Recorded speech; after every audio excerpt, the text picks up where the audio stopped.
Hello everyone. Before we start, make sure to like and subscribe to the channel. And leave a comment with where you're from and what time you're watching. That way, YouTube will keep showing you stories just like this one. Now, let's begin. The exhaustion hit different that night. You know how it gets when you've been running on fumes for 16 hours straight at the hospital. 29 and already feeling like 50, working as an emergency room nurse in Cleveland had become my whole life, especially after my divorce finalized earlier that year. The highway stretched ahead of me like a black ribbon, completely empty except for the occasional semi-truck thundering past in the opposite direction. Must have been around 2 in the morning on a Wednesday in late October, when everything went sideways. The radio kept cutting in and out with static, which should have been my first warning that something wasn't right. But honestly, I just figured it was the old antenna on my beat-up Ford Explorer acting up again. All I wanted was to get home, take the hottest shower possible, and collapse into bed before my next shift started in 10 hours. The figure appeared in my headlights about 3 miles from my exit, standing right on the edge of the shoulder, where the asphalt meets the gravel. My first thought was that someone had broken down, which happens all the time on that stretch of Interstate 71 between downtown and the suburbs. The person was waving both arms above their head in that desperate way people do when they really need help, wearing what looked like a dark jacket with the hood pulled up. My nursing instincts kicked in immediately, that automatic response to help someone in distress that gets drilled into you during training.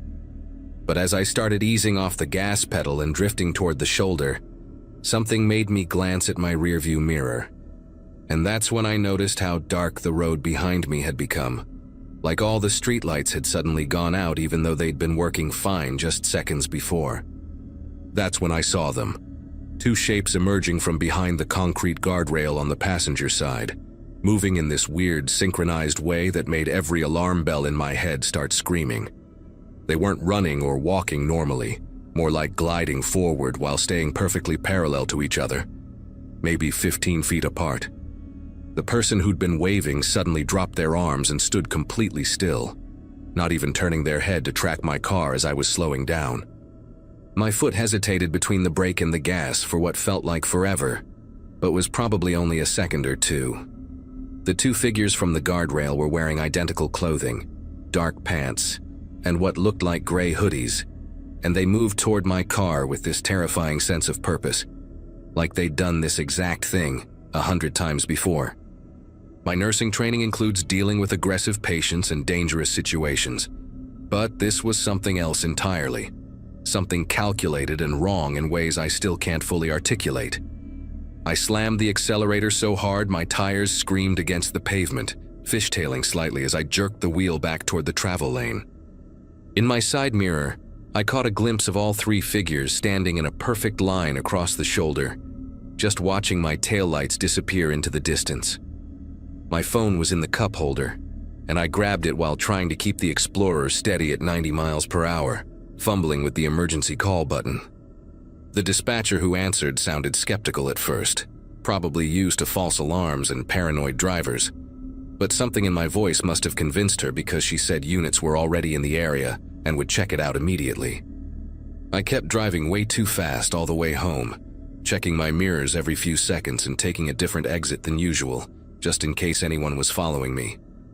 The adrenaline didn't start wearing off until I pulled into my apartment complex and sat there in the parking lot with the engine running, scanning every shadow between the buildings. My neighbor, this retired cop named Frank, who always sits on his balcony smoking cigarettes even in the middle of the night, waved at me and called down, asking if everything was okay. I must have looked pretty shaken, because he actually came downstairs in his bathrobe and slippers to check on me. When I told him what happened, his whole demeanor changed, and he said there'd been similar reports along that stretch of highway for the past few weeks. Always late at night, always with the same pattern of someone flagging down cars, while others waited nearby. The call from the police came about an hour later, after I'd finally made it inside and was sitting on my couch still wearing my scrubs, clutching a cup of coffee with both hands.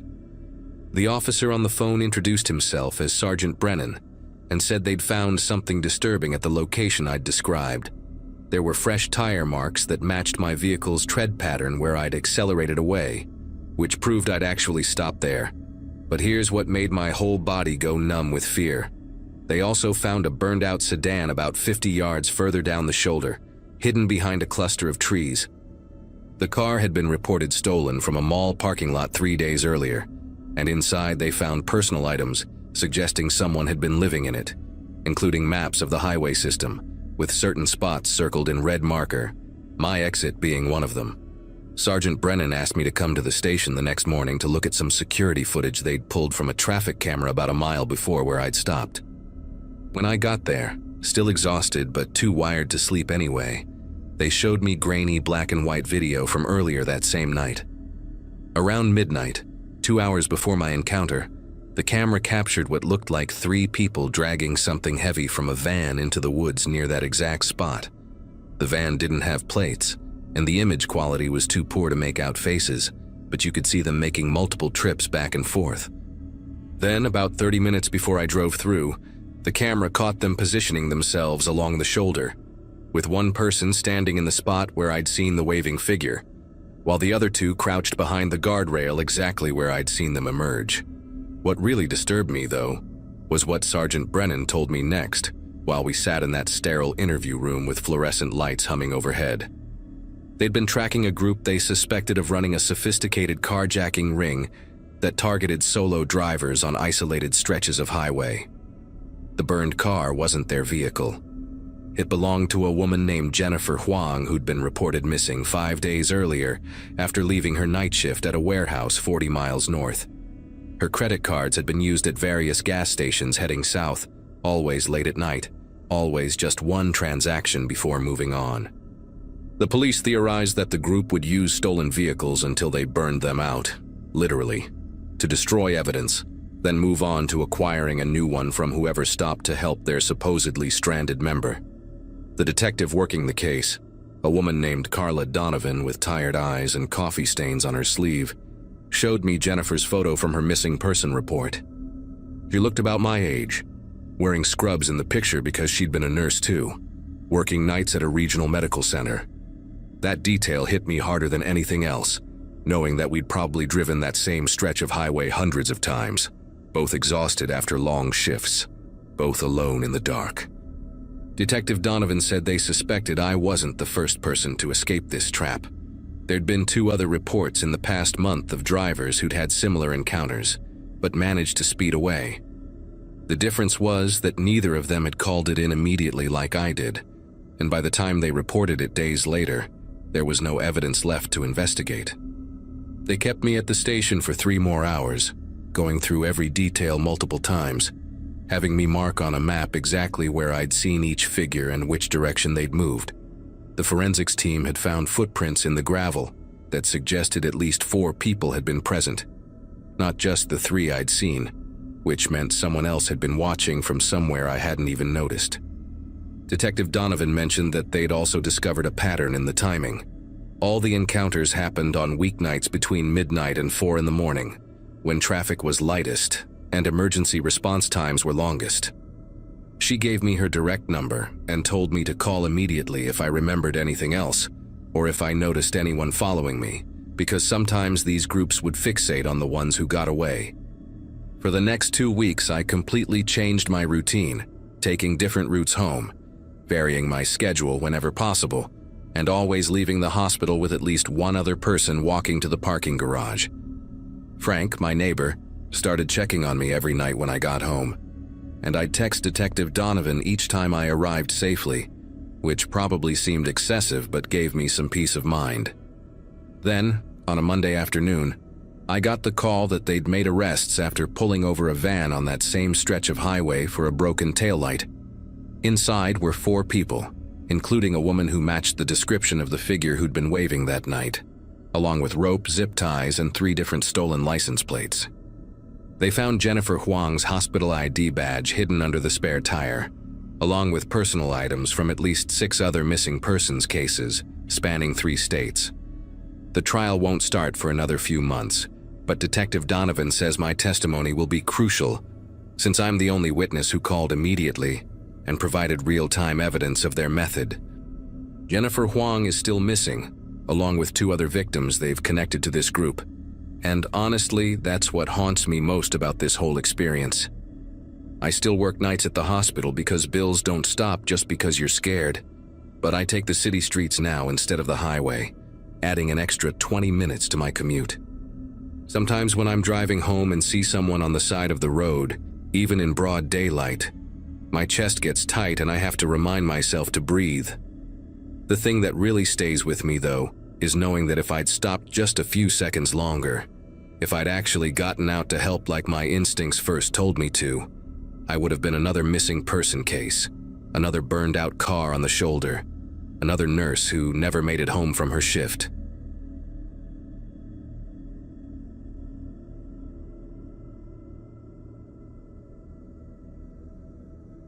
At 31, I'd been driving cross-country routes for my job as a medical equipment sales rep for almost 6 years, and I'd never had anything worse happen than a flat tire in broad daylight. That night in early September 2022 changed everything about how I travel now. I'd just finished a late presentation at a hospital in Des Moines and was heading to my next appointment in Kansas City, figuring I'd drive through the night and grab a motel room when I got there around 4 in the morning. My silver Toyota Camry had been acting up lately, making this weird grinding noise whenever I turned left too sharply, but my mechanic buddy told me it was probably just the power steering fluid getting low. Nothing urgent. I'd been meaning to get it checked properly, but between back-to-back sales trips and my recent divorce proceedings with Brian, I kept pushing it off. The highway stretched out empty ahead of me, one of those long rural stretches where the nearest town is 40 miles in either direction, just cornfields and darkness on both sides. The temperature gauge started creeping up around midnight, right when I was passing through the absolute middle of nowhere on Highway 169. First, it just nudged past the center mark, which happens sometimes on long drives, but within 5 minutes it was climbing toward the red zone, and I could smell that distinct burnt sweet odor of overheating coolant. I pulled over onto the shoulder, my hazard lights clicking in rhythm with my quickening heartbeat, and killed the engine before any serious damage could happen. Steam started hissing out from under the hood almost immediately, creating these ghostly white wisps in my headlight beams that dissipated into the darkness. The silence hit me like a physical weight once the engine stopped ticking and pinging as it cooled down. No cricket sounds, no wind through the corn, just absolute stillness broken only by the metallic cooling sounds of my engine. I checked my phone and of course 0 bars, not even emergency service, which seemed impossible. But there it was, that dreaded no service message mocking me from the screen.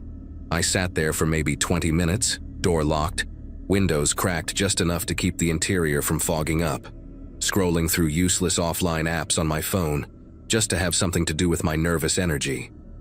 Every few minutes I'd pop the hood release and walk around to check if the steam had stopped, but the engine was still way too hot to even think about removing the radiator cap.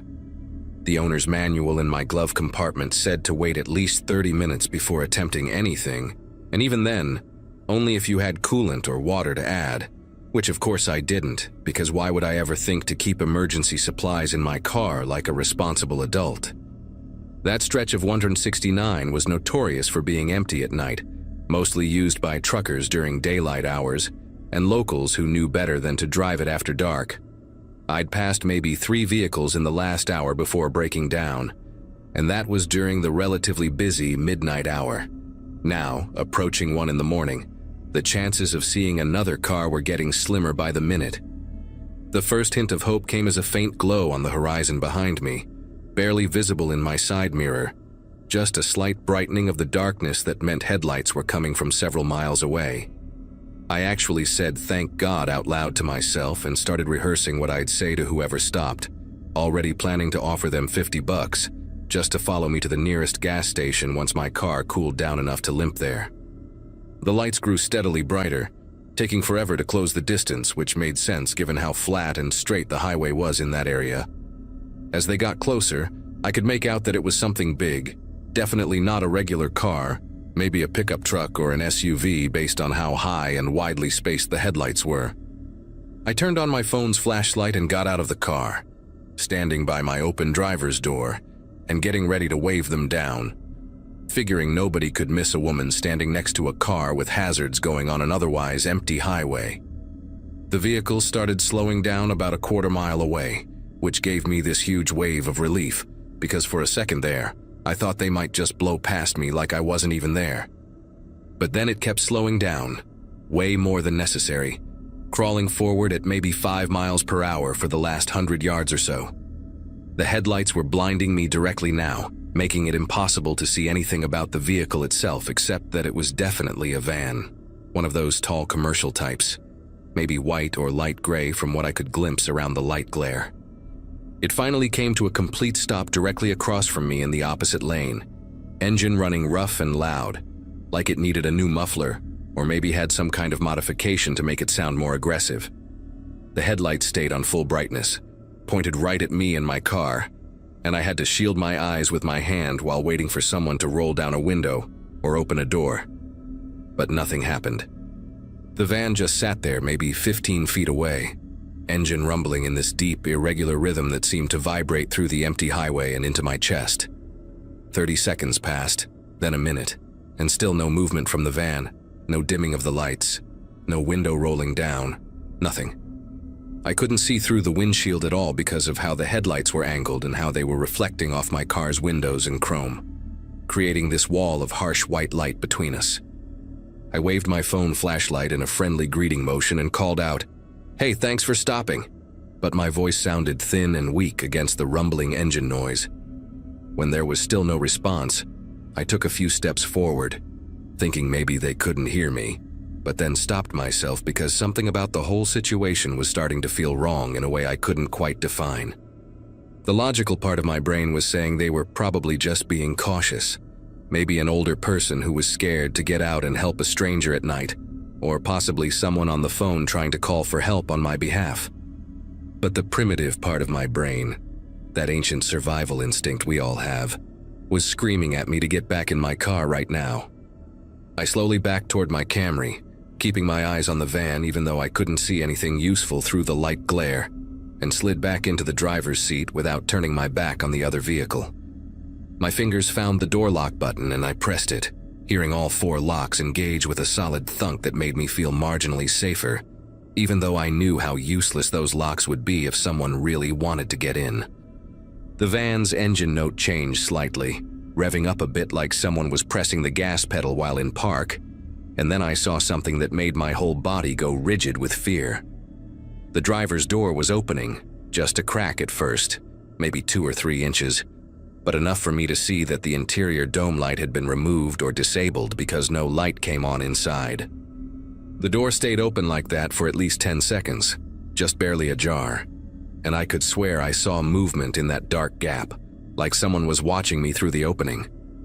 Then, just as suddenly as it had opened, the door pulled shut with a solid thump that I could hear even over the engine noise. My car key was already in my hand, and I shoved it into the ignition, turning it even though I knew the engine was still too hot and probably wouldn't start without causing serious damage. The starter motor whined in protest and the engine tried to turn over but couldn't quite catch, just making these horrible grinding sounds that I knew meant expensive repairs, even if I got out of this situation. The temperature gauge was still showing way too high, but I didn't care anymore because that van door opening had changed everything about what this was. I tried starting it again, pumping the gas pedal like that would somehow help, and this time the engine caught for maybe 2 seconds before dying with a shudder that shook the whole car. Through all of this, the van hadn't moved an inch, just sat there with its headlights burning into my retinas. But now I noticed something else that made my situation even worse. There was another set of headlights in my rearview mirror, coming up from behind me, moving slowly just like the van had done. This second vehicle, another large one from what I could tell, crept up and stopped about the same distance behind me as the van was in front, boxing me in completely on this narrow shoulder.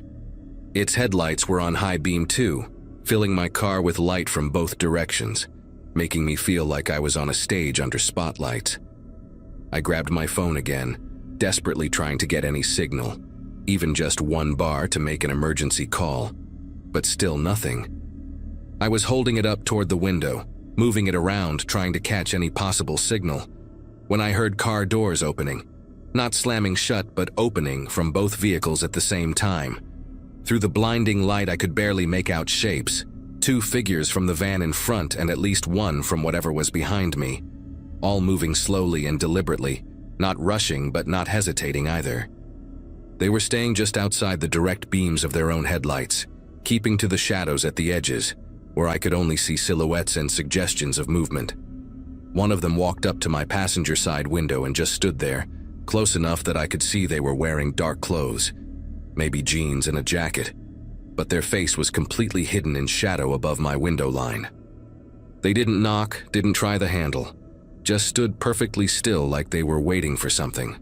Another figure appeared at my driver's side, same distance away, same completely motionless stance, and I realized they were positioned so I couldn't open either door without hitting them. The third one, and now I could see there was definitely a fourth one too, circled around to the front and back of my car. I was completely surrounded, and they were all just standing there in absolute silence, not making any demands, not trying to communicate, just waiting. The only sound was the 2 engines idling, and my own ragged breathing that was fogging up the windows despite my efforts to control it. I had my phone ready to use as a weapon if needed, which sounds ridiculous now, but at the time it was literally the only thing I had besides my car keys. Then one of them, the one by my passenger window, lifted their hand and tapped on the glass with one knuckle. Just twice. Soft and almost polite. When I didn't respond, staying frozen in my seat with my fingers white-knuckled around my phone, they tapped again. Same pattern, same weird gentleness. The figure on my driver's side did the exact same thing at the exact same moment. 2 soft taps in perfect synchronization, like they had rehearsed it. That's when I knew this wasn't random. Wasn't just some group of criminals who happened upon a broken-down car. This was planned, coordinated, and they had probably done this before. My mind started racing through every option, ramming the van in front even with an overheating engine, trying to drive through the cornfield, screaming even though nobody would hear me, anything to break out of this trap. But before I could act on any of these desperate ideas, all 4 of them stepped back at the same time. Just one step, still maintaining their positions but giving me just enough space that I could theoretically open a door. The one in front raised their hand and made a rolling motion, like they were telling me to start my car and leave. I didn't need to be told twice and turned the key again, begging the universe to let my car start just this once, promising I'd never skip maintenance again, never ignore warning sounds, never drive alone at night through empty highways. The engine turned over once, twice, and then miraculously caught and held, running rough and making terrible sounds but actually running. The temperature gauge immediately shot to the red zone, but I shifted into drive anyway, ready to destroy the engine if it meant getting away from these people. But when I pressed the gas pedal, the car lurched forward maybe 3 feet and then died completely, all the dashboard lights going dark, even the hazard lights clicking off into nothing. The electrical system was completely dead, and this time I knew it wasn't coming back. The 2 vehicles that had trapped me suddenly killed their headlights too, plunging everything into absolute darkness. And for a moment I couldn't see anything at all, couldn't hear anything except my own heartbeat pounding in my ears. My phone screen was the only light source now, casting this weak blue glow inside my car, and I held it up trying to see what was happening outside. The 4 figures were gone, or at least I couldn't see them anymore. And for maybe 30 seconds nothing moved, nothing happened. Just me sitting in my dead car in pitch blackness on an empty highway. Then both vehicles started up again simultaneously, their engines roaring to life, but still no lights. Oh. I heard them pulling away, one forward and one backward, their tires crunching on the gravel shoulder. And within seconds, they were accelerating away in opposite directions, driving completely dark on the highway. I sat there shaking, unable to process what had just happened. Still expecting them to come back, still waiting for something horrible that never came.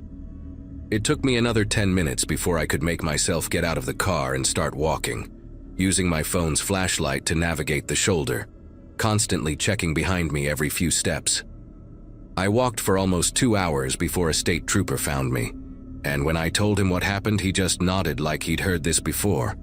and said there had been similar reports from that stretch of 169 over the past few months. They never found any evidence of who these people were, and the trooper told me I was lucky because 2 other drivers who'd broken down on that same stretch in the previous year hadn't been found for days, both of them discovered in their locked cars in various states of psychological trauma, unable or unwilling to explain what had happened to them during the missing time between their breakdown and when they were discovered. The investigators think it's some kind of group that targets vulnerable motorists, maybe doing it for intimidation, maybe for something worse that I was lucky enough to avoid by my car dying completely. I had to get therapy to deal with the nightmares, and even now, 2 years later, I can't drive at night anymore without having a panic attack. I take flights whenever possible, or I plan my routes to only drive during daylight hours with plenty of people around. What haunts me most isn't what happened, but what didn't happen, and what might have happened if my car hadn't died completely, or if I'd gotten out when they were standing around me.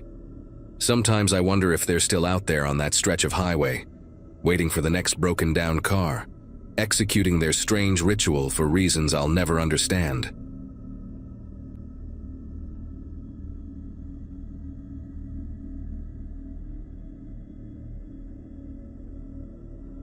The Peterbilt's engine had been making this weird rattling noise for the past 100 miles. Nothing serious, but enough to keep me on edge during that November 2023 haul. My 39-year-old body already felt like it belonged to someone twice my age. Too many years bouncing around in truck cabs, eating gas station food, sleeping in rest areas. I was moving agricultural equipment from Omaha to Denver, a route that usually took me about 10 hours if everything went smooth. Nancy had packed those beef sandwiches she always makes, the ones with the horseradish spread that burns just right, wrapped tight in aluminum foil. I kept thinking about getting home for my daughter Megan's basketball game on Saturday morning. She'd been practicing her free throws all month, and I'd promised to be there this time. The Nebraska rest stop near mile marker 287 sits about 40 miles west of Grand Island, one of those newer facilities built with federal funding that actually has decent lighting and those vending machines that never eat your dollar bills. I pulled in around 3 in the morning, needing to stretch my legs and grab some coffee to push through the last leg to Denver. The parking lot surprised me. At least 15 cars scattered across the regular vehicle section, way more than you'd expect at this hour. Sedans, SUVs, a couple of minivans, different colors and states on the license plates. Sometimes you hit these random clusters of travelers, maybe all avoiding some weather system or construction zone further up the highway. The truck parking area was nearly empty though, just me and 2 other rigs parked way at the far end, their running lights glowing orange in the darkness. I grabbed my jacket from behind the seat, one of those thick Carhartt ones with the quilted lining that Nancy bought me 2 Christmases ago, and headed toward the main building. The cold hit different that night, sharp and dry, the kind that makes your nose hairs freeze up instantly. As I walked past those parked cars, something started bothering me, like when you're trying to remember if you locked your front door but can't quite recall. Every single vehicle had frost on the windshields, that thin layer you get when cars sit for a while in cold weather. But underneath the frost, the glass looked foggy, like they'd all been running recently with people inside. The parking lot lights made everything look washed out and yellowish, creating these long shadows that stretched between the vehicles like dark fingers reaching across the asphalt. The automatic doors whooshed open, and I stepped into that artificial warmth that always smells like old coffee and industrial cleaner. The place was dead quiet, except for the electrical hum of the vending machines lined up against the far wall, their lights flickering slightly like they always do in these places. I headed straight for the men's room, my boots echoing on those polished concrete floors they put in all these rest stops now. The bathroom door was propped wide open with one of those yellow wet floor cones, but the floors were bone dry. Inside, all the faucets were dripping in this weird synchronized rhythm, like someone had turned them all on just enough to leak at the exact same rate. The mirrors had condensation on them, foggy patches right about face height, as if a bunch of people had been standing there breathing on the glass not too long ago. I did my business quick, that uneasy feeling crawling up my spine like cold fingers. When I went to wash my hands, the soap dispensers were all empty, every single one of them. But there were fresh soap suds still sliding down the sides of the sinks, pink foam from that cheap industrial soap they use. The paper towel dispensers had been pulled open, brown paper streaming down to the floor in long strips, like someone had yanked them out in a hurry. I dried my hands on my jeans and got out of there. Back in the main area, I noticed the information rack near the entrance. All those tourism brochures for local attractions and hotels had been emptied out, the pamphlets scattered across the floor in a trail leading toward the exit doors. But what really got me was the vending machines. Every single item had been selected. The metal coils all turned to their endpoints, but nothing had dropped down. Bags of chips, candy bars, bottles of soda, all hanging there at impossible angles, defying gravity. Something made me walk over to the windows facing the parking lot, maybe just to confirm what my brain was already screaming at me to acknowledge. Those 15 cars sat there under the yellow lights, and now I could see inside them better. Every single driver's seat was pushed all the way back, like whoever had been driving was either really tall or had needed to get out in a hurry without taking time to adjust anything. The doors, I hadn't noticed it walking in, but now I could see. They were all slightly ajar, not wide open, just cracked maybe an inch or two, interior dome lights off despite the doors being open. That's when I saw the keys. Every single vehicle had its keys still in the ignition, glinting under the parking lot lights. Some of them had those heavy keychains people use, rabbit's feet and bottle openers and little photos in plastic frames, all just dangling there. My mouth went dry and I could hear my own heartbeat thudding in my ears like a drum. I backed away from the window and started moving toward the exit, trying to look casual even though nobody was around to see me. The coffee could wait. Hell, everything could wait. I just needed to get back to my truck and get out of there.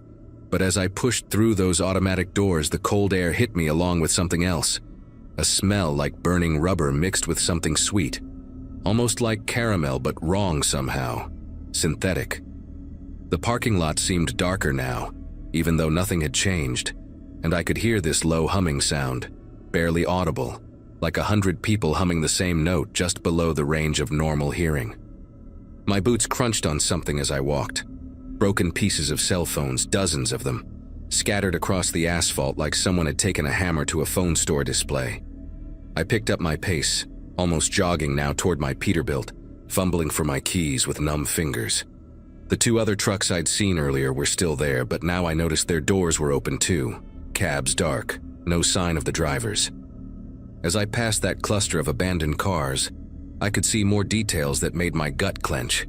Purses left on passenger seats, coffee cups still steaming in cup holders, a baby's car seat with the straps undone and hanging loose. One minivan had a DVD player still running in the back, some cartoon playing on repeat, the glow from the screen casting blue shadows through the frosted windows.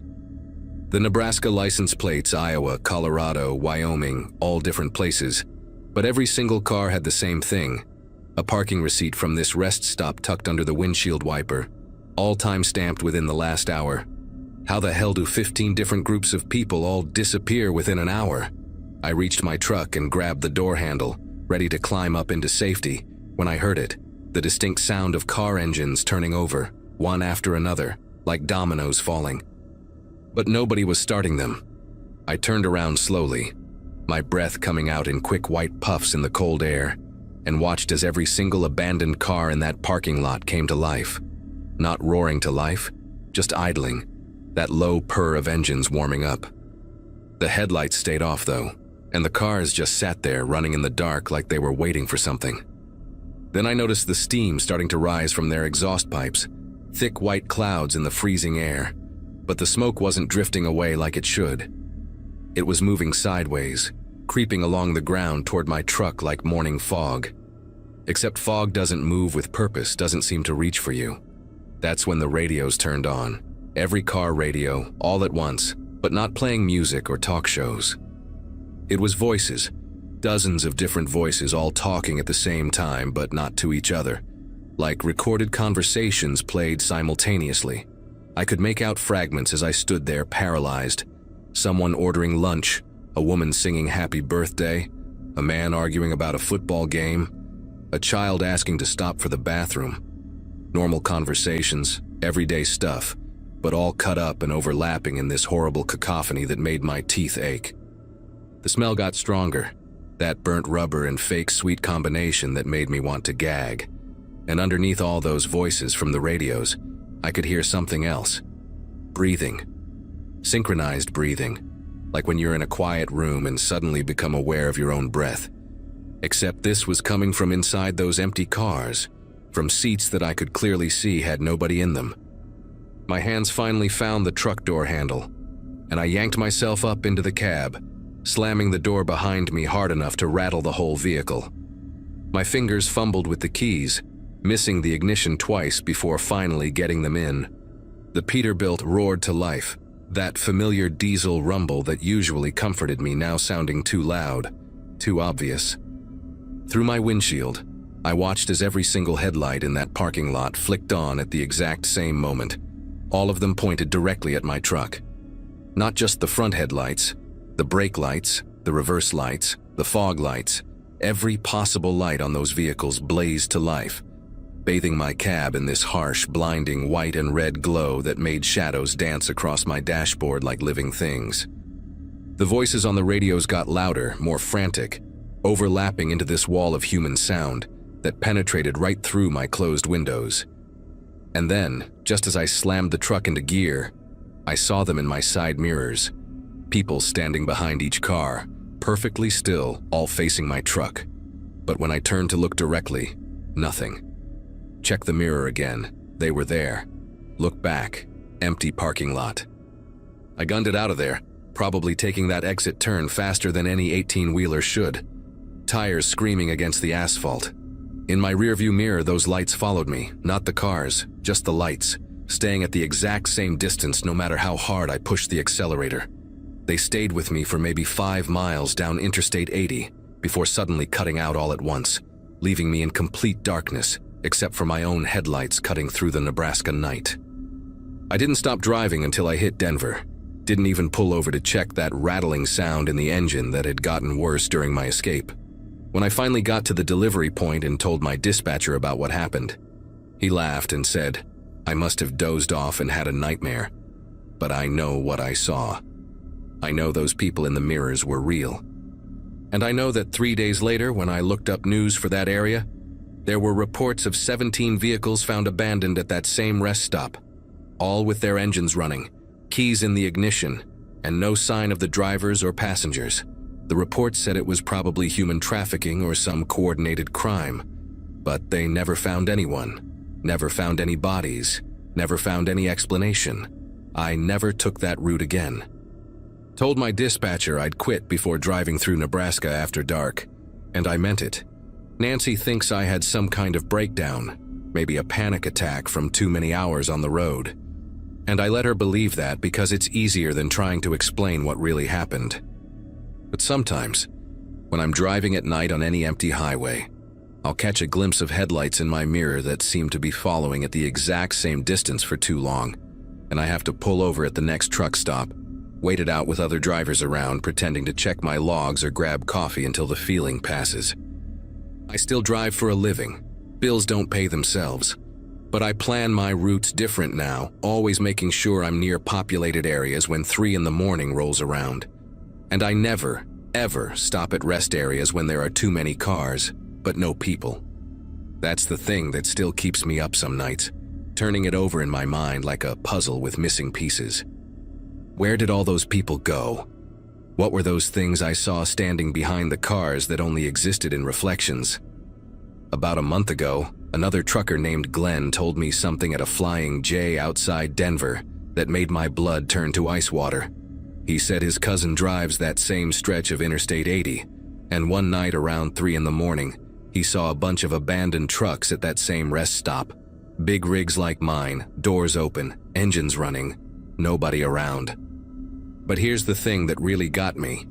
Glenn's cousin said he saw someone in his mirror walking between the trucks, checking each cab like they were looking for something specific. When he turned to look directly, the parking lot was empty. But in the mirror, clear as day, The figure kept searching, kept moving from truck to truck with this methodical patience that made him floor it out of there without looking back. We compared dates. It was exactly 1 month after my experience, down to the day. Glenn's cousin won't drive that route anymore either. Makes you wonder how many of us have seen things at that rest stop, how many have kept quiet because nobody would believe us anyway. All I know is that place isn't right, and whatever's happening there, it's still happening. Still hunting, still collecting.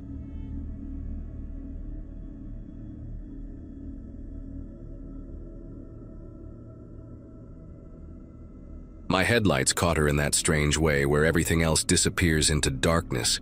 She was standing on the shoulder of Route 47, both arms raised high above her head, waving in these big, sweeping motions like she was trying to flag down a plane instead of a car. The dashboard clock showed 3:17 a.m., and I'd been driving for maybe 20 minutes since leaving the hospital parking garage, my scrub still smelling like disinfectant, and that weird metallic scent that clings to you after 12 hours in the respiratory unit. Being 29 means you think you're invincible, that nothing bad can happen to you, especially when you've dealt with life and death situations all night. But seeing this woman out there, completely alone on this stretch of highway that runs through nothing but abandoned warehouses and overgrown fields, made something in my chest tighten up. I remember gripping the steering wheel harder, my knuckles going white while I debated what to do. The rational part of my brain was screaming at me to keep driving, to call 911 once I got further down the road, let someone else deal with it. But she looked so desperate, and I kept thinking about my sister Katie, how she'd broken down on a similar road last year, and nobody stopped for 3 hours. The woman was wearing dark clothes, a navy blazer that looked expensive even from a distance, nice jeans, not the kind of outfit you'd expect from someone dangerous. Her blonde hair was shoulder length, neat despite the wind from passing semis, so I did what I probably shouldn't have done. I slowed down, checked my mirrors for any other cars lurking nearby, and pulled over about 50 feet ahead of her, keeping my engine running and my phone in my lap with 911 already dialed but not yet called. She jogged up to my passenger window, and I only rolled it down about 3 inches, just enough to hear her speak. Up close, she was maybe 45, with one of those faces that probably looked younger in better lighting. Her makeup was perfect though, which struck me as odd for someone stranded at 3 in the morning. No smeared mascara from crying, no signs of distress on her face at all. She smiled at me, this calm, almost serene expression that didn't match the frantic waving from moments before. "Thank you so much for stopping," she said, her voice steady and pleasant, like we were meeting at a coffee shop instead of on a dark highway. "My car broke down about a mile back, and my phone died. I just need a ride to the next exit where I can call someone." Her explanation made sense, but something about her demeanor set off every alarm bell in my head. Still, I unlocked the door. God knows why. Maybe because turning away someone who looked so normal, so put together, felt cruel. She slid into the passenger seat with this fluid grace, closing the door gently behind her, and immediately the car filled with her perfume, something floral and heavy that reminded me of funeral homes. I pulled back onto the highway, accelerating slowly while trying to make conversation to ease my nerves. Asked her what happened to her car, and she said something vague about the engine making weird noises before it just stopped. Asked where she was headed before breaking down, and she said she was visiting family but didn't specify where. Every answer was like that, polite, reasonable on the surface, but completely empty of any real information. The next exit was only about 10 miles away, but those were going to be the longest 10 miles of my life. I kept glancing at her in my peripheral vision, and she just sat there, hands folded neatly in her lap, staring straight ahead through the windshield, with that same subtle smile playing at the corners of her mouth. About 5 minutes into the drive, I reached over to adjust my rearview mirror because a semi was coming up behind us with its high beams on. That's when I noticed it. The side mirror on the passenger side showed the empty seat, just the beige fabric of my car's interior, the seatbelt hanging loose, nothing else. But she was right there. I could see her in my peripheral vision, could smell that overwhelming perfume, could hear her breathing in this measured, deliberate way.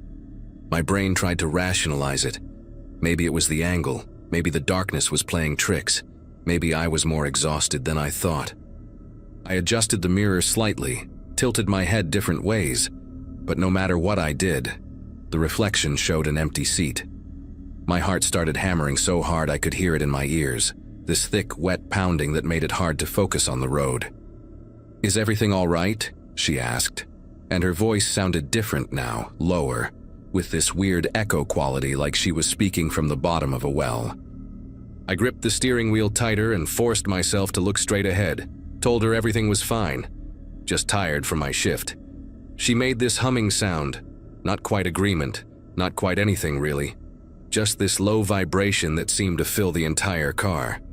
The temperature dropped suddenly, or maybe that was just me going cold with fear, but I could see my breath coming out in little puffs even though it was August, and the AC wasn't even on that high. I started doing the math in my head. 5 more miles to the exit, maybe 6 minutes if I sped up a little.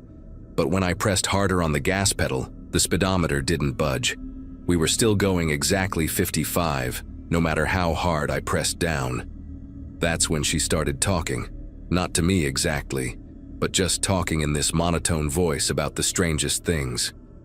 "People leave pieces of themselves everywhere they go," she said, her head still facing forward, never turning to look at me.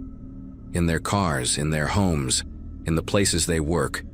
Little fragments of who they are, what they've done, what they're going to do. Sometimes those pieces get picked up by others. Sometimes they get carried forward." I had no idea how to respond to that, so I just kept driving, watching the mile markers pass by with agonizing slowness. She continued, "You left something at the hospital tonight. Not equipment, not belongings, something else. And now you're carrying something that isn't yours." My mouth went completely dry. I wanted to ask her what she meant, wanted to scream at her to get out of my car, but my voice wouldn't work. It was like my throat had sealed itself shut. The exit sign finally came into view. Exit 42, with a gas station logo and a promise of food and lodging. Relief washed over me so intensely that I almost sobbed. I put on my turn signal, started to ease into the exit lane, and that's when she placed her hand on the dashboard. Not on my arm, not reaching for the wheel, just flat against the dashboard. Her hand was wrong. The fingers were too long, bent at angles that shouldn't have been possible, and the skin had this translucent quality where I could see dark veins pulsing underneath. "Not this exit," she said calmly. "The next one." But there was no next exit for another 15 miles. I knew this highway like the back of my hand, had driven it hundreds of times. My foot moved to the brake anyway, started to slow down for the exit, and she made this clicking sound with her tongue, sharp and disapproving like you'd make at a misbehaving dog. I jerked the wheel hard to the right, tires screaming as I veered into the exit lane despite her protests. The moment I did, she went completely silent. Not just quiet. It was like all sound in the car had been sucked out, creating this vacuum that made my ears pop painfully. I risked a glance at the passenger seat and found it empty. Completely, absolutely empty. The seatbelt was still buckled somehow, stretched across nothing, and that overwhelming perfume smell had vanished instantly. But the passenger door was hanging wide open, swinging back and forth even though we were moving at 40 miles an hour. The interior light was on, illuminating the seat, and there was something lying there. A phone. At first I thought she'd left her phone behind, but as I pulled into the gas station parking lot with shaking legs, I realized it looked exactly like mine. Same case, same cracked corner from when I dropped it last month. Same hospital parking sticker on the back. I slammed on the brakes under the bright canopy lights of the gas station, my real phone still in the cup holder where I'd left it. But this other phone, this duplicate, was lit up and active. The screen showed my GPS app tracking my exact location in real time, following the little blue dot that represented my car. The location history showed everywhere I'd been that night. The hospital, the route I'd taken, even the spot where I'd picked her up. But there were other locations too, places I'd never been, timestamps for the future, for later today, tomorrow, next week. Places called Riverside Memorial Gardens, Bennett Funeral Home, plots with numbers instead of names. My throat constricted as I picked up the phone with trembling fingers, And that's when I saw the last destination programmed into it, set for 4:47 a.m., just 20 minutes from now. It was my apartment address, but the label on it simply said, "Collection Point." I threw both phones onto the passenger floor and ran into the gas station, practically colliding with the glass doors in my panic. The teenager behind the counter looked up from his phone, startled by this woman in wrinkled scrubs bursting in like a maniac. I must have looked insane, trying to explain that someone had been in my car but wasn't really there, that she'd left a phone that was mine but wasn't mine. He just stared at me, suggested maybe I should call the police, which I did. 2 officers showed up about 10 minutes later, probably expecting to deal with a psychiatric case or someone high on something. They checked my car, found the duplicate phone right where I'd thrown it, and their expressions changed immediately. Turns out, they'd been getting similar reports all week. Women picking up other women on various highways around the state, always late at night, always with the same story about a broken-down car. The passengers would vanish, leaving behind these duplicate phones with disturbing GPS data. 3 of the women who'd reported it had died within days. Sudden brain aneurysms, unexplained organ failure, things that shouldn't happen to healthy people in their 20s and 30s. The officers took the duplicate phone as evidence and followed me home, insisted on checking my apartment before I went in. Everything looked normal, nothing out of place, but I couldn't shake the feeling that something fundamental had changed. I called in sick for the next week, stayed with my sister Katie in another state, trying to make sense of what happened. The duplicate phone was never explained. The police said the GPS data was impossible, that the phone shouldn't have been able to predict future locations like that. They never found any woman matching the description I gave, no abandoned cars on that stretch of highway. 6 days later, I got a call from the police. Another woman had picked up the same passenger, or something that looked like her, on a completely different highway 3 states away. That woman didn't make it to the gas station. They found her car on the side of the road, engine still running, both doors open. 2 phones in the front seat showing the same impossible GPS data. She was in the driver's seat, unconscious but alive, and when she woke up in the hospital, she had no memory of the last 3 years of her life. Just gone, like they'd been deleted. I still work at the hospital, still drive home late at night, but I never stop for anyone anymore. And sometimes, when I'm checking my GPS, I see locations I've never been to flash across the screen for just a second before disappearing. Places I hope I'll never have to visit, at least not while I'm still breathing.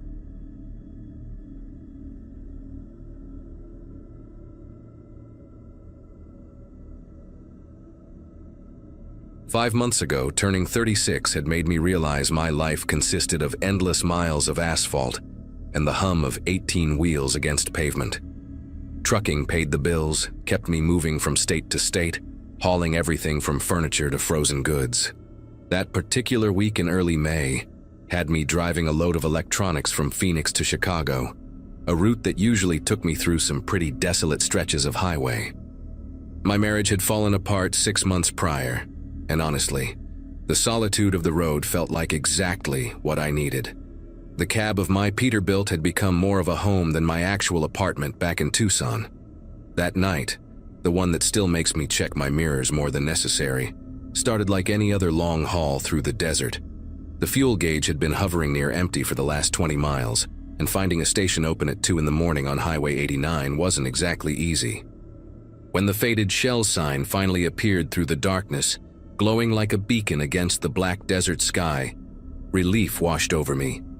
The place looked ancient, one of those stations that probably hadn't been renovated since the 70s, with just 2 pumps and a small convenience store attached. No other vehicles sat in the lot, which wasn't unusual for that hour and location. The fluorescent lights buzzed and flickered, casting an uneven glow across the cracked concrete. I pulled the rig in carefully, mindful of the tight space, and killed the engine. The sudden silence felt heavy, broken only by the ticking of cooling metal and the distant hum of the store's ancient air conditioning unit, struggling against the desert heat. I grabbed my wallet from the center console and climbed down from the cab, my joints protesting after 4 hours of straight driving. The desert air hit me immediately, still warm despite the early hour. carrying that distinctive smell of creosote and dust. My boots crunched against loose gravel as I walked to the pump, the sound unnaturally loud in the stillness. Through the store window, I could make out the silhouette of someone behind the counter, barely visible through the grime-covered glass. The pump itself looked older than me, one of those analog models where you could actually hear the fuel rushing through the hose. I started filling up, leaning against the truck while the numbers slowly climbed on the display. 40 gallons, 50, 60. Big rigs drink fuel like nothing else, and this would probably cost me close to $300. Inside the store, the clerk hadn't moved once since I'd arrived. Even from outside, I could tell something was wrong with his posture.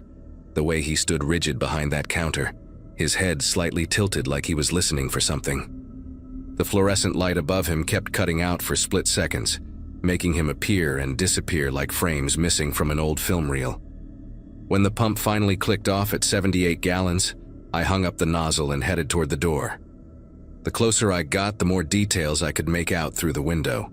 Young guy, maybe early 20s, wearing a faded red shell uniform that hung loose on his thin frame. His face was pale, almost gray under those harsh lights, and his eyes kept darting to the door, then back to the counter, then to the door again. The bell above the entrance gave a weak chime as I pushed inside, and the kid practically jumped out of his skin. "Just the diesel," I said, trying to keep my voice casual despite the weird vibe in the place. The store smelled like old coffee and something else, something metallic that reminded me of blood, but could have been rusty pipes. The kid nodded quickly, his fingers trembling as he punched numbers into the ancient register. His name tag read Aaron in faded letters, and up close I could see dark circles under his eyes, like he hadn't slept in days. Behind him, a security monitor showed grainy footage of the parking lot, but the screen kept jumping and distorting, making it impossible to see anything clearly. $312.47, Aaron whispered, his voice barely audible. His eyes flicked to the door again, then to me, then back to the door. I handed him my credit card, and when our fingers brushed during the exchange, his skin felt ice cold despite the warmth of the night. While he ran the card, I noticed his other hand gripping the edge of the counter so hard his knuckles had turned white. The receipt printer screeched to life, making him flinch violently. Every sound seemed to terrify him. The hum of the refrigerators, the buzz of the lights, even his own breathing, which came in short, shallow gasps. "You traveling alone?" he asked suddenly, his eyes meeting mine for the first time. Before I could answer, he leaned forward slightly, glancing toward the door again. "Don't matter, just, when you leave, drive fast. Don't stop for nothing." He pushed the receipt across the counter with shaking fingers. I was about to ask what he meant when he grabbed my wrist. His grip was desperate, urgent. "And don't open that door again," he whispered, his voice cracking. "Once you're out, just go, please." The intensity in his eyes made my chest tighten. This wasn't some joke or local trying to mess with an outsider. I pulled my hand back, pocketed the receipt, and headed for the door without another word. Whatever was happening here, the kid's fear was real enough to make me want to get back on the road immediately. The bell chimed again as I pushed outside, and I heard Aaron let out a sound behind me, something between a whimper and a prayer. The walk back to my truck felt longer than before, the darkness beyond the station's lights seeming to press in from all sides. I climbed up into the cab quickly, locked the doors, and started the engine. The diesel rumbled to life, a comforting sound after the strangeness inside that store. I was just putting the truck in gear when I heard it. A soft knocking on the glass of the passenger door. 3 deliberate taps, patient and measured. My head snapped toward the sound, but the parking lot lights didn't reach that side of the cab. All I could see in the window was blackness. Then a voice, clear despite the running engine, came from outside the passenger door. "Come on, Richard, open up. We need to talk." My entire body went rigid. Richard. That voice had just said my name. My actual name that I hadn't told anyone at this stop, that wasn't on any paperwork visible in the cab, that the kid inside definitely hadn't used.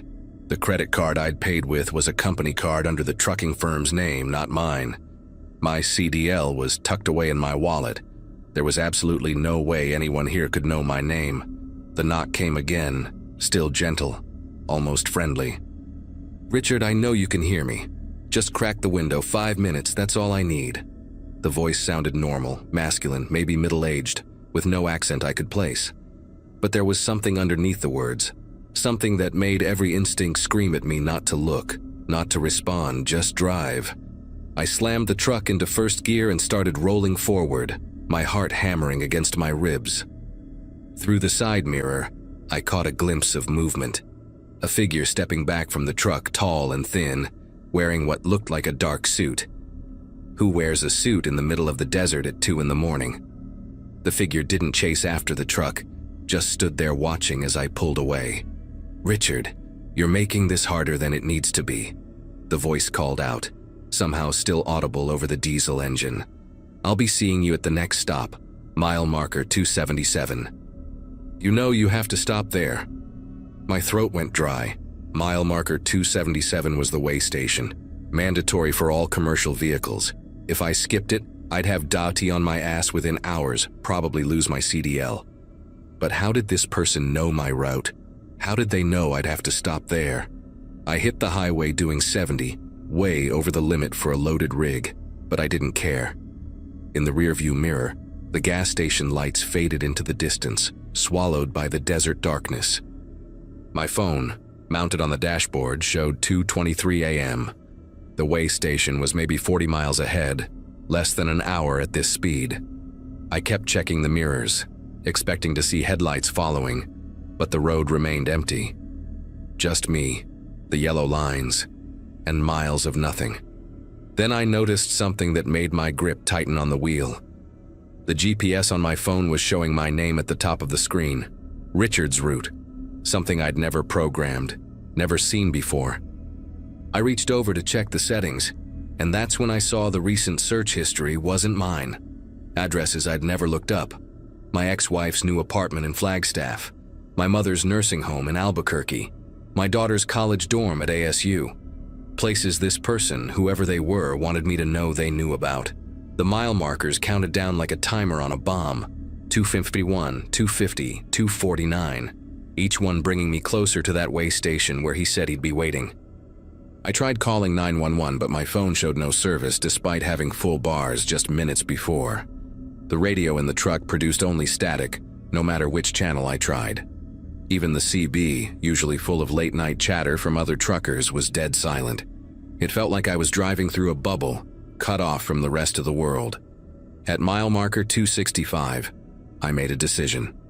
There was a truck stop at exit 38, a big flying J that would have people, witnesses, maybe even security. I could park there, wait until daylight, figure out what to do.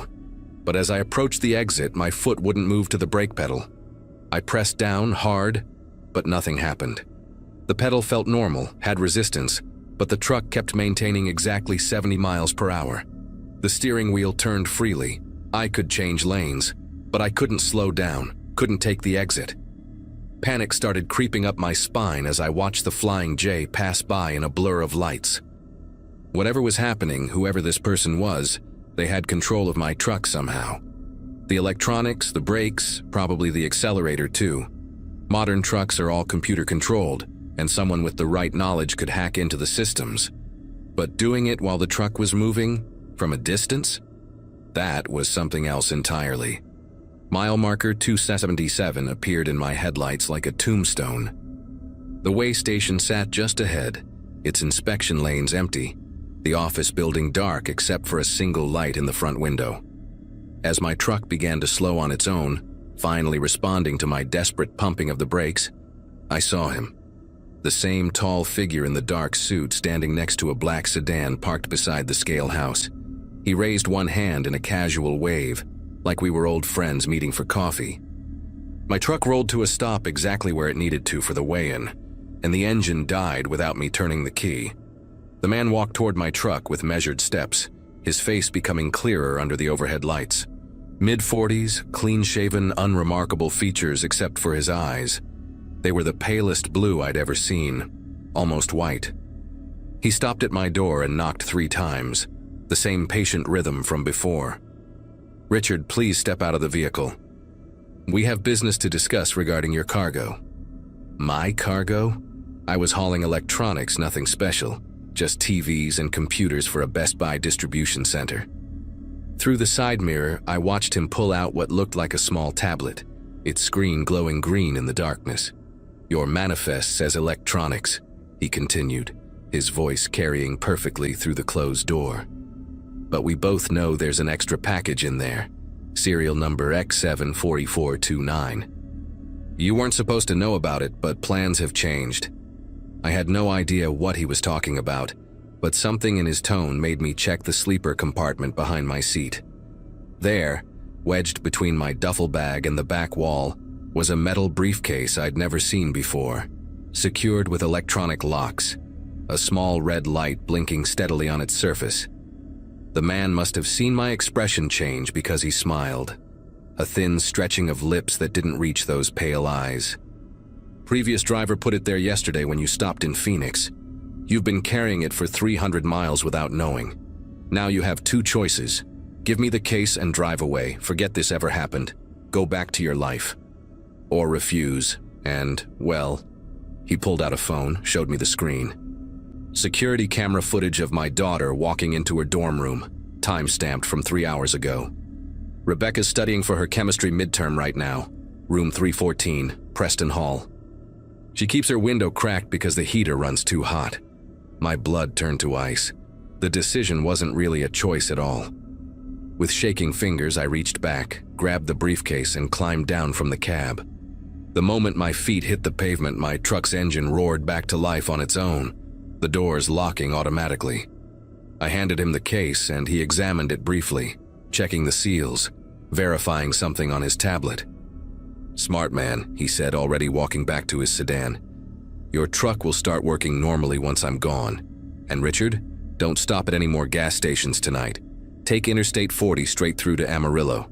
Aaron at the Shell station. He won't make it through his shift if you go back." The sedan pulled away, disappearing into the desert darkness, and true to his word, my truck returned to normal.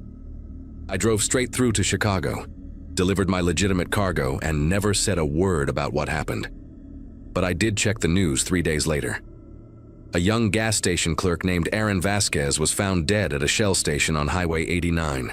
Apparent heart attack, even though he was only 23 years old. That was 5 months ago, and I've since changed routes, only driving daylight hours now.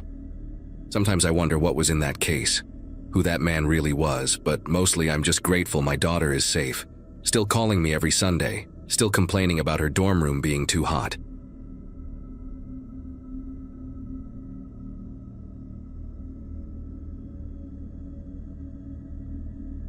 The CB radio in my Ford pickup hadn't picked up another driver for hours, just static echoing through Copper Canyon's winding roads. Sandra had called me 2 days earlier about clearing out the rest of my stuff from her place in Utah. Apparently her new boyfriend needed the garage space. Fine by me.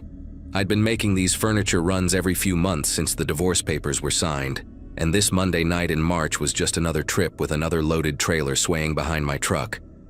The canyon walls rose up on both sides, ancient rock formations that blocked out most of the sky, except for a narrow strip where clouds covered any trace of moonlight. My supervisor at the warehouse had given me until Wednesday to get back, which meant I could take the old canyon route instead of dealing with the interstate construction zones. 14 hours into the drive, running on nothing but gas station coffee and whatever energy drinks I could find, I kept checking my mirrors to make sure the trailer stayed centered on these sharp curves. A woman's voice suddenly cut through the static on Channel 19, each word coming through clear despite the interference around the edges. "Hello, can anyone hear me? There's been an accident. We need help. Please, if anyone can hear this, we're just off mile marker 17, about 50 feet down the embankment on the north side. My husband's unconscious and I think his leg is broken. The car rolled twice before it stopped. Please, somebody help us." Something about her tone made my skin prickle. She sounded like she was ordering takeout, not reporting that her car had just tumbled down a mountainside. The calmness in her voice, the way she rattled off those specific details without any panic or tears, it all felt rehearsed somehow. But 40 miles from the nearest town, with these canyon walls blocking any cell signal, you couldn't just drive past someone asking for help. I grabbed the handset while navigating another hairpin turn, knowing mile marker 17 was maybe 3 miles ahead based on the last sign I'd noticed. Against every warning bell going off in my head, I pressed the talk button. "This is eastbound traffic on 19. I hear you loud and clear. I'm about 3 miles out from marker 17. Hang tight, I'm coming to help. Can you tell me what color your car is? Any injuries besides your husband?" My voice echoed back through the speaker for a second before she responded, and when she did, there was this weird delay, like she was thinking about each word before saying it. "Thank you so much for responding.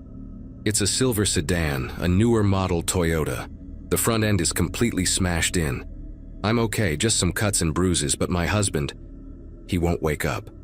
There's blood coming from his head, and his left leg is bent at an angle that doesn't look right. Please hurry." The transmission cut out with a sharp click, and I pushed harder on the accelerator, making the trailer lurch dangerously on the next curve. Something kept nagging at me, though. She never said her name, never mentioned trying to flag down other cars, never asked me to call for an ambulance once I got to somewhere with cell service. Mile marker 16 flew past my window, and I started scanning the shoulder for any sign of an accident scene, my high beams cutting through the darkness ahead. When 17 finally appeared in my headlights, I pulled over as far as I could without risking the trailer sliding off the narrow shoulder, grabbed my flashlight from under the seat, and stepped out into the cold mountain air. The silence hit me immediately. No sound of settling metal, no hiss of a damaged radiator, nothing but the tick of my own engine cooling and the wind whistling through the canyon. I walked along the guardrail, sweeping my flashlight beam down the embankment on the north side, and that's when I saw them. Fresh tire marks on the asphalt, leading straight toward the edge.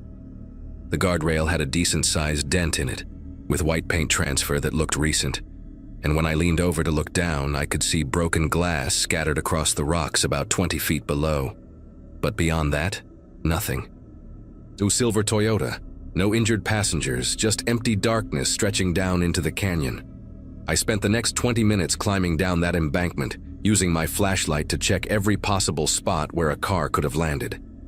The broken glass formed a trail that led about 50 feet down, exactly where she'd said, but then it just stopped. No skid marks in the dirt, no crushed bushes, no oil stains on the rocks, nothing to indicate a 2-ton vehicle had rolled through here. My boots kept slipping on the loose gravel, and twice I had to grab onto the scraggly pine trees growing out of the cliff face to keep from tumbling down myself. The whole time, I kept thinking about how specific her description had been, how she knew exactly how far down they'd gone. When I finally climbed back up to the road, winded and covered in dirt, I found another driver had stopped behind my truck, an older guy in a Peterbilt who'd seen my hazard lights. "Everything all right, buddy?" he called out, walking toward me with his own flashlight. "Saw your rig parked here and thought you might have trouble with that trailer." I explained about the CB call, the woman asking for help, and he got this look on his face that made my stomach tighten. "Silver Toyota, you said? Young woman, calm voice, husband with a broken leg?" The way he repeated those details, I knew he'd heard the same broadcast. "Got that call about an hour ago when I was heading westbound. Came through clear as day on 19. Thing is, I was talking to my dispatcher right after on a different channel, and he said 3 other drivers had reported the same call tonight, all at different times. Each one stopped to look, and each one found exactly what you found. Evidence of a crash, but no car." He pointed at the tire marks with his light, then at the damaged guardrail. "These marks were here when I passed through this afternoon before sunset. Whatever happened here, it wasn't tonight." We were both standing there trying to make sense of it when the CB radio in my truck crackled to life again. The woman's voice came through the open window, but this time it was different. Quieter, more intimate, like she was speaking directly into the microphone. "Thank you for stopping, but you're too late. We've been down here for so long, waiting in the cold. The metal is twisted around us like fingers, and the engine block is pressing against his chest. Can you hear him breathing? Listen carefully." Then came this wet, ragged sound that made both of us step back from the truck. It went on for maybe 10 seconds, irregular and labored before cutting to dead air. The trucker grabbed my arm, his fingers digging in through my jacket. That ain't coming from no accident scene, friend. I've pulled people from wrecks before and nobody pinned under an engine block sounds like that. We need to get out of here. But then she spoke again, and this time she said something that made every hair on my body stand straight up. Jerome, I know you're listening. You can't leave us again, Jerome. Not like you did in Utah. Sandra tried to warn you about taking this route, didn't she? She knew what happened here. Check your glove box, Jerome. Check what she packed for you. My legs nearly gave out when I heard my name. Not my handle, not eastbound driver, but my actual name. The trucker was already backing toward his rig, shaking his head and muttering something about not getting paid enough for this. But I couldn't move. Nobody on this road knew my name. I hadn't given it over the radio, hadn't stopped anywhere since crossing the state line. And Sandra, she'd insisted I take some of my old things from the garage, practically forced a box of junk on me that I'd tossed in the passenger seat without looking. My hands trembled as I reached for the truck door, the sound of the Peterbilt's engine roaring to life behind me as the other driver took off without another word. Inside the cab, the dome light seemed too dim, casting shadows that moved wrong across the dashboard. The glove box latch felt cold under my fingers, and when I opened it, a manila envelope fell out onto the floor, one I'd never seen before. Sandra's handwriting was on the front. Jerome, you need to know the truth about Copper Canyon. Inside were newspaper clippings, yellowed and brittle, dated from 6 years ago. The headline on the first one read, "Couple missing after canyon crash," with a photo that knocked the breath out of me. It was me, but younger, standing next to a woman I'd never seen before beside a silver Toyota. The article said Jerome Hutchinson and his wife Valerie had disappeared after their car went off the road at mile marker 17. Their bodies never recovered. But that was impossible. 6 years ago, I was living in Colorado, working construction, had never even been to this canyon before meeting Sandra. I grabbed the next clipping with numb fingers. Search called off for missing couple. And there was another photo, this one from a security camera at a gas station.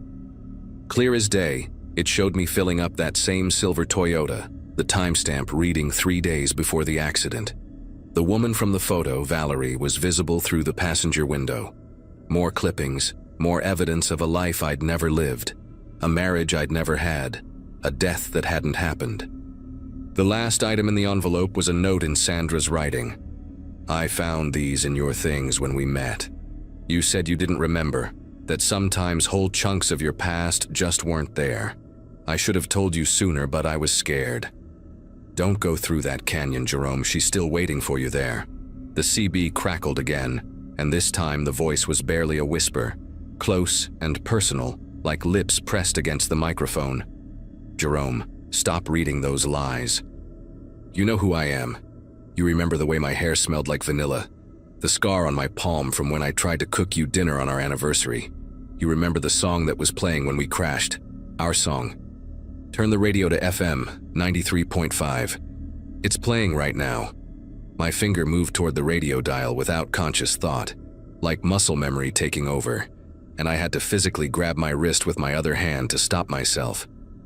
The rational part of my brain was screaming that this was impossible, that I needed to drive away now, but my hand kept reaching for that dial. When I finally switched it over, static filled the cab for a moment, before a song faded in. Wonderwall by Oasis. The moment those opening chords hit, something cracked inside my skull like ice breaking on a frozen lake, and memories that weren't supposed to exist came flooding through. Valerie laughing in the passenger seat, singing off-key. The argument about her sister, the deer that jumped in front of us, the way the guardrail bent like paper when we hit it, her screaming my name as we went over. The silence after the rolling stopped. But underneath those memories were my other life, meeting Sandra 2 years ago at a bar in Albuquerque, our wedding, the divorce, the warehouse job. 2 complete histories existing in one mind, and I couldn't tell which one was real anymore. The woman on the CB spoke one more time. I'm still in the car, Jerome. I never left. You did. You crawled out and walked away, and you forgot about me. But every time you drive through here, I try to bring you back. Come down to the car, come back to me. We can leave together this time." I looked down at my hands and saw blood under my fingernails that hadn't been there before, old and dried and flaking off. The newspaper clippings were dissolving in my lap, the ink running like water, forming new words. "You left her to die. You left her to die. You left her to die." I slammed the truck into gear and floored it, the trailer fishtailing wildly as I tore away from mile marker 17. The CB radio kept crackling with her voice, pleading, crying, then angry and screaming my name. But I reached over and ripped the power cord out of the dashboard. The silence that followed was almost worse.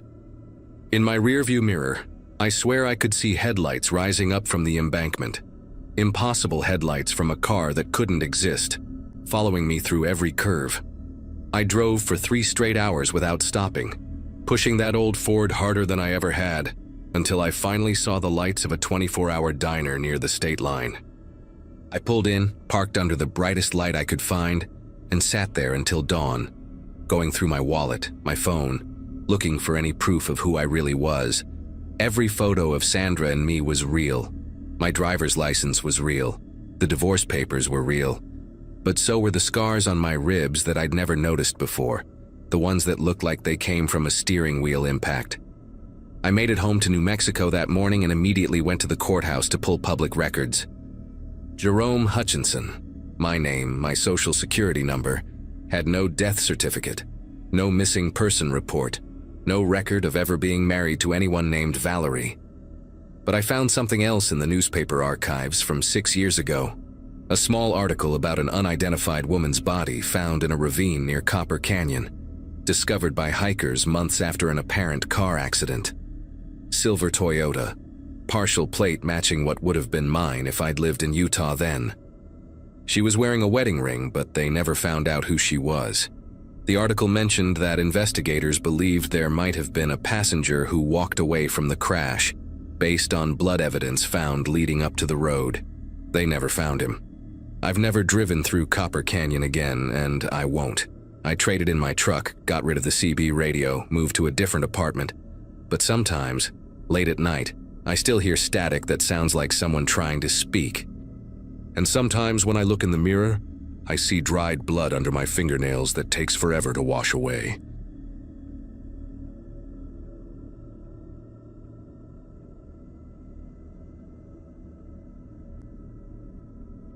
The night had bled into early morning by the time I clocked out from the hospital. My brain was foggy from 12 straight hours of trauma cases, and the only thing I could think about was coffee and a warm shower. The city was still asleep when I started driving home, and for the first few miles, everything felt routine. Then my GPS screen blinked, froze, and restarted with that soft chime I'd heard 1,000 times before. Only this time, it never came back online. I figured I knew the way well enough, but somewhere after the second intersection, I must have turned onto the wrong road. It did not look like any road I had taken before. The asphalt gave way to cracked pavement and then to gravel, flanked by tall weeds that brushed the sides of my car. The sky had started to pale, but there was no hint of dawn warmth, just that dull bluish light that makes everything look abandoned. The radio was dead too, nothing but static. I kept telling myself it was fine, that I'd hit the highway again soon.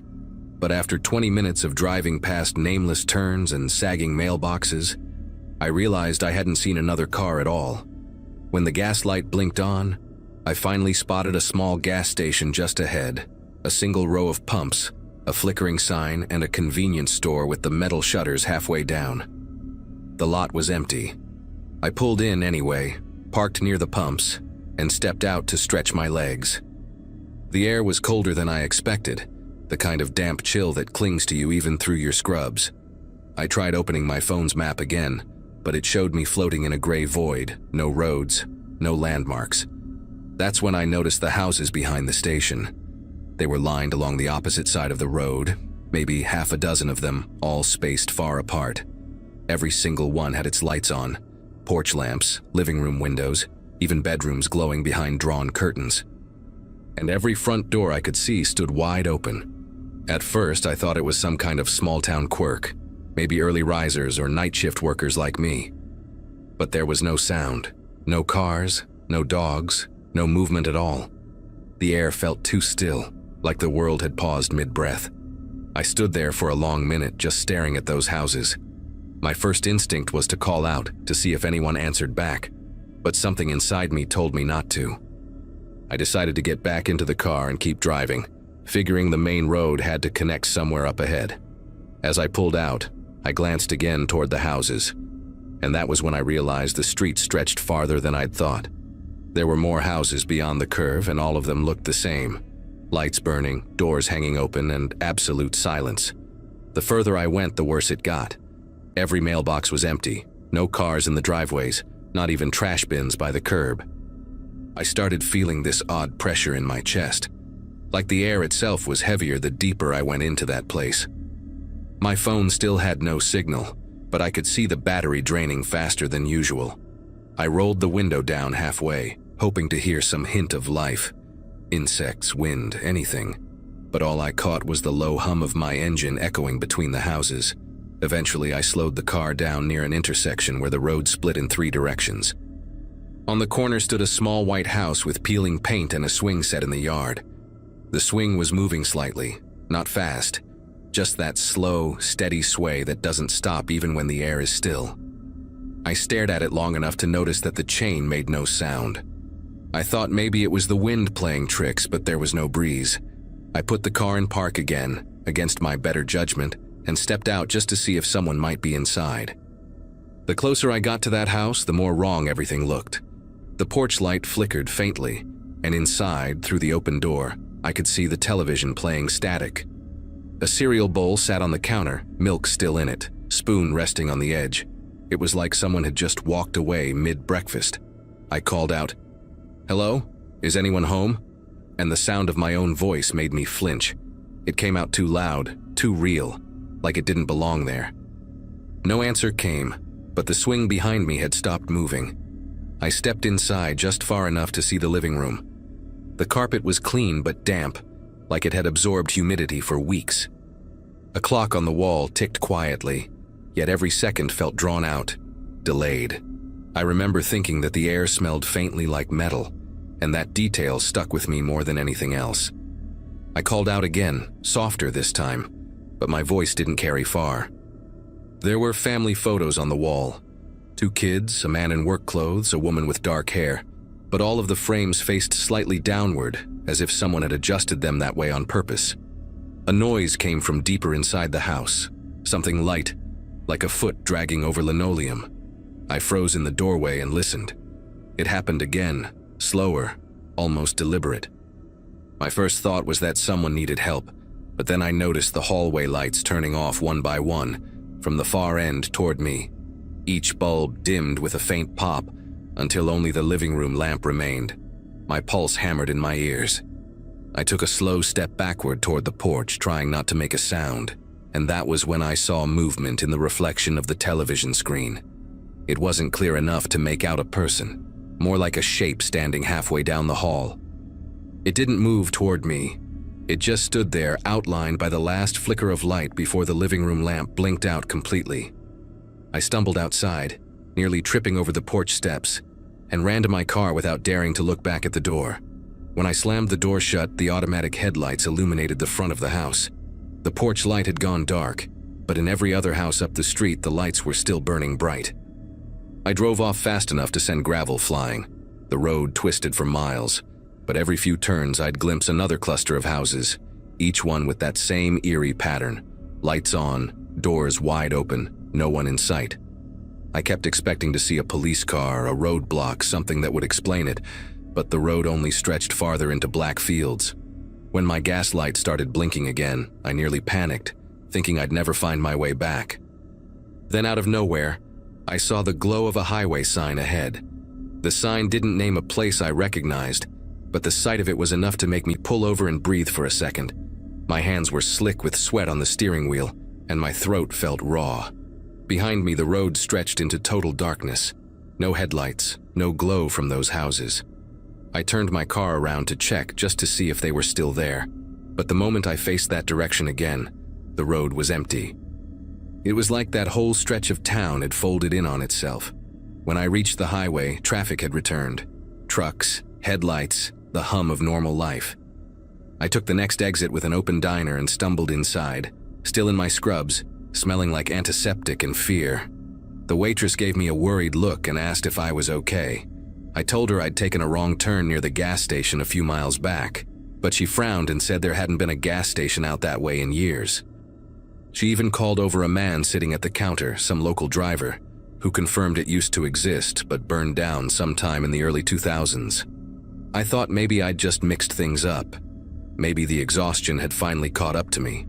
But when I walked back to my car after finishing my coffee, there was a layer of fine gray dust coating the hood, like ash. I touched it with my fingertips, and it smeared dark, greasy, like soot. My shoes left faint prints of it on the floor mat when I drove home. I cleaned the car the next day, but I swear the smell lingered, faint, metallic, like the air inside that empty house. I have never found that road again, no matter how many times I tried tracing my route.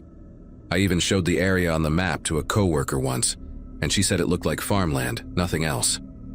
Still, sometimes when I drive home after night shifts, I catch a glimpse of porch lights glowing far off past the tree line. Small, steady dots in the dark. And every single time I make sure to stay on the highway.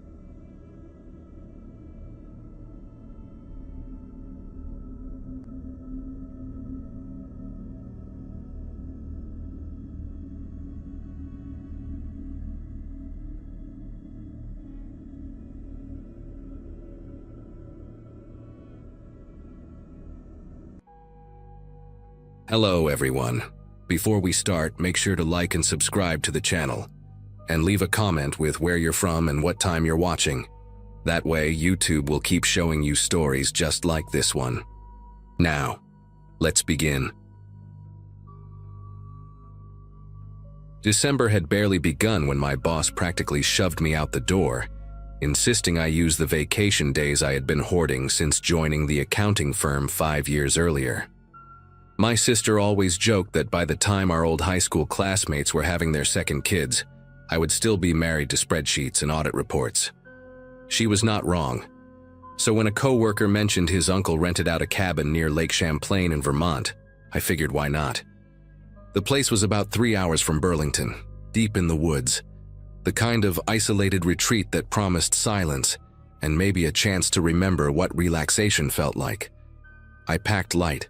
Some books, my laptop, enough groceries for a week, and a bottle of whiskey I'd been saving for a special occasion. The forecast mentioned snow, but nothing that seemed serious enough to cancel my plans. I arrived on a Thursday afternoon, and the cabin exceeded my expectations in the best way possible. It sat at the end of a winding gravel road, surrounded by towering pines that blocked most of the gray winter sky. The structure itself was old but solid, built from dark timber that had weathered decades of harsh Vermont winters. Inside, I found a main room with a stone fireplace, a small kitchen with appliances that looked like they belonged in a different decade, one bedroom with a surprisingly comfortable queen bed, and a bathroom with plumbing that groaned but functioned.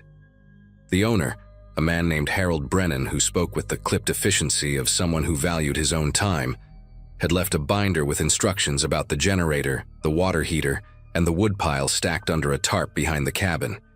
He also left his number for emergencies, though he warned that cell service was unreliable at best. I remember thinking that was part of the charm. The first 2 days passed in exactly the kind of peaceful monotony I had craved. I woke up late, made coffee in the percolator I found in a cabinet, read by the fire, and took short walks along the trail that led toward a frozen creek about half a mile from the cabin. The silence was extraordinary. Not the absence of noise you get in a quiet apartment, but something deeper, almost physical. At night, the darkness outside the windows was so complete that it felt like the cabin was floating in a void.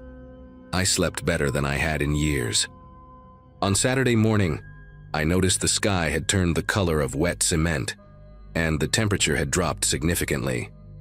I checked my phone, which had exactly 1 bar of signal if I stood near the kitchen window at a specific angle, and saw the weather alert. A major winter storm was moving in faster than originally predicted. They were calling for up to 2 feet of snow, high winds, and near zero visibility by evening. I spent the afternoon preparing as best I could.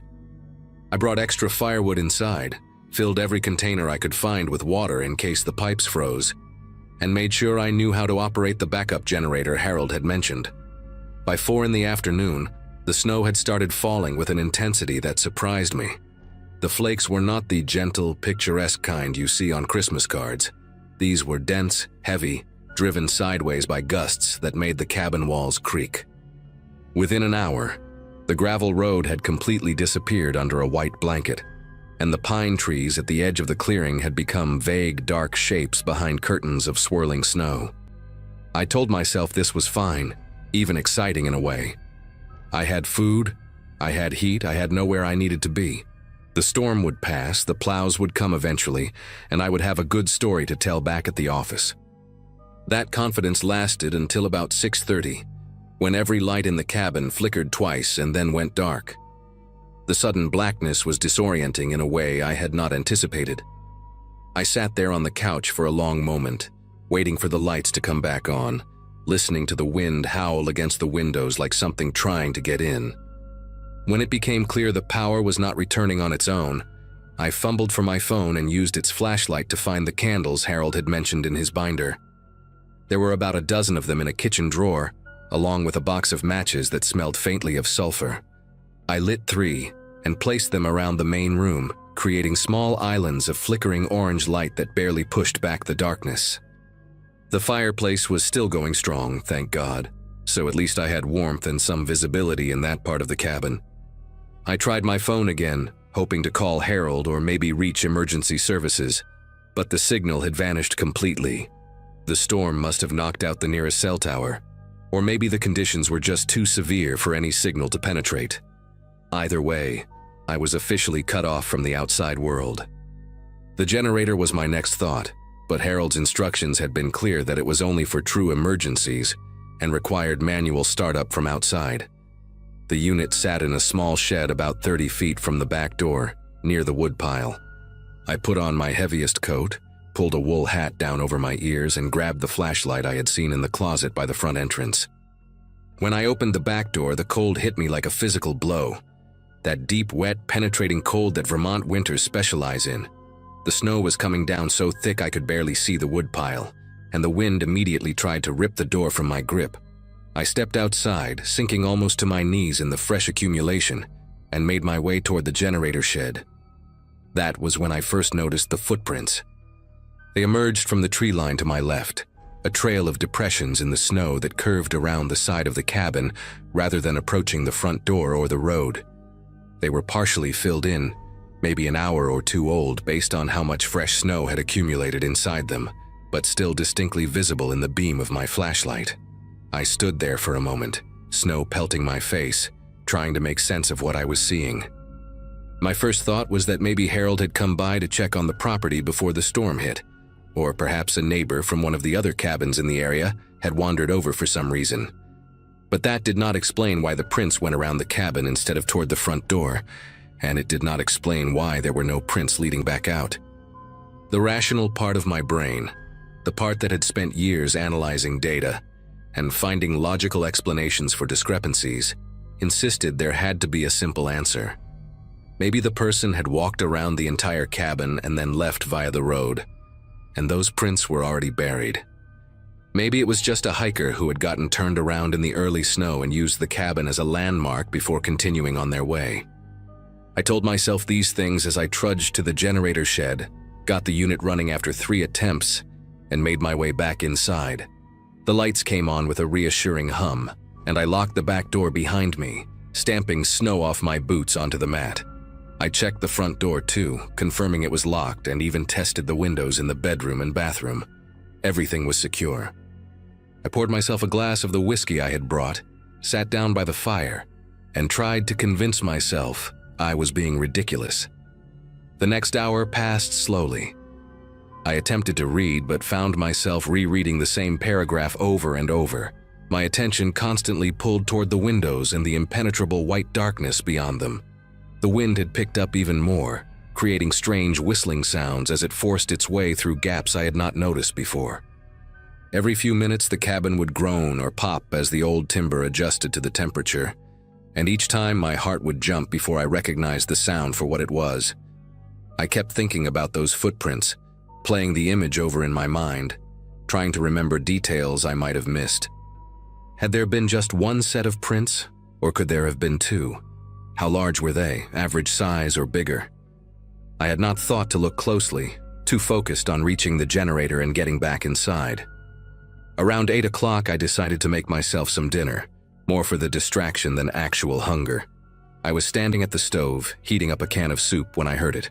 A soft click, barely audible over the wind and the hiss of the gas burner. It came from somewhere behind me, toward the back of the cabin. The sound a door hinge makes when it moves just slightly, metal shifting against metal. I turned off the burner and stood completely still, holding my breath, straining to hear anything over the storm. For a long moment there was nothing but wind and the crackle of the fire in the other room. I started to exhale, started to tell myself it was just the cabin settling again, when I heard something else. A floorboard creaking, the particular groan of old wood taking weight. It came from the hallway that connected the bedroom and bathroom to the main living area. I had walked that hallway dozens of times over the past few days, and I knew exactly which boards made noise and which ones did not. This was the third board from the bathroom door, the one with the slight warp that always protested when you stepped on it. Someone was in my cabin. The realization hit me with a clarity that felt almost calm, the way your mind sometimes goes quiet when faced with something too immediate for panic. I looked around the kitchen for anything I could use as a weapon.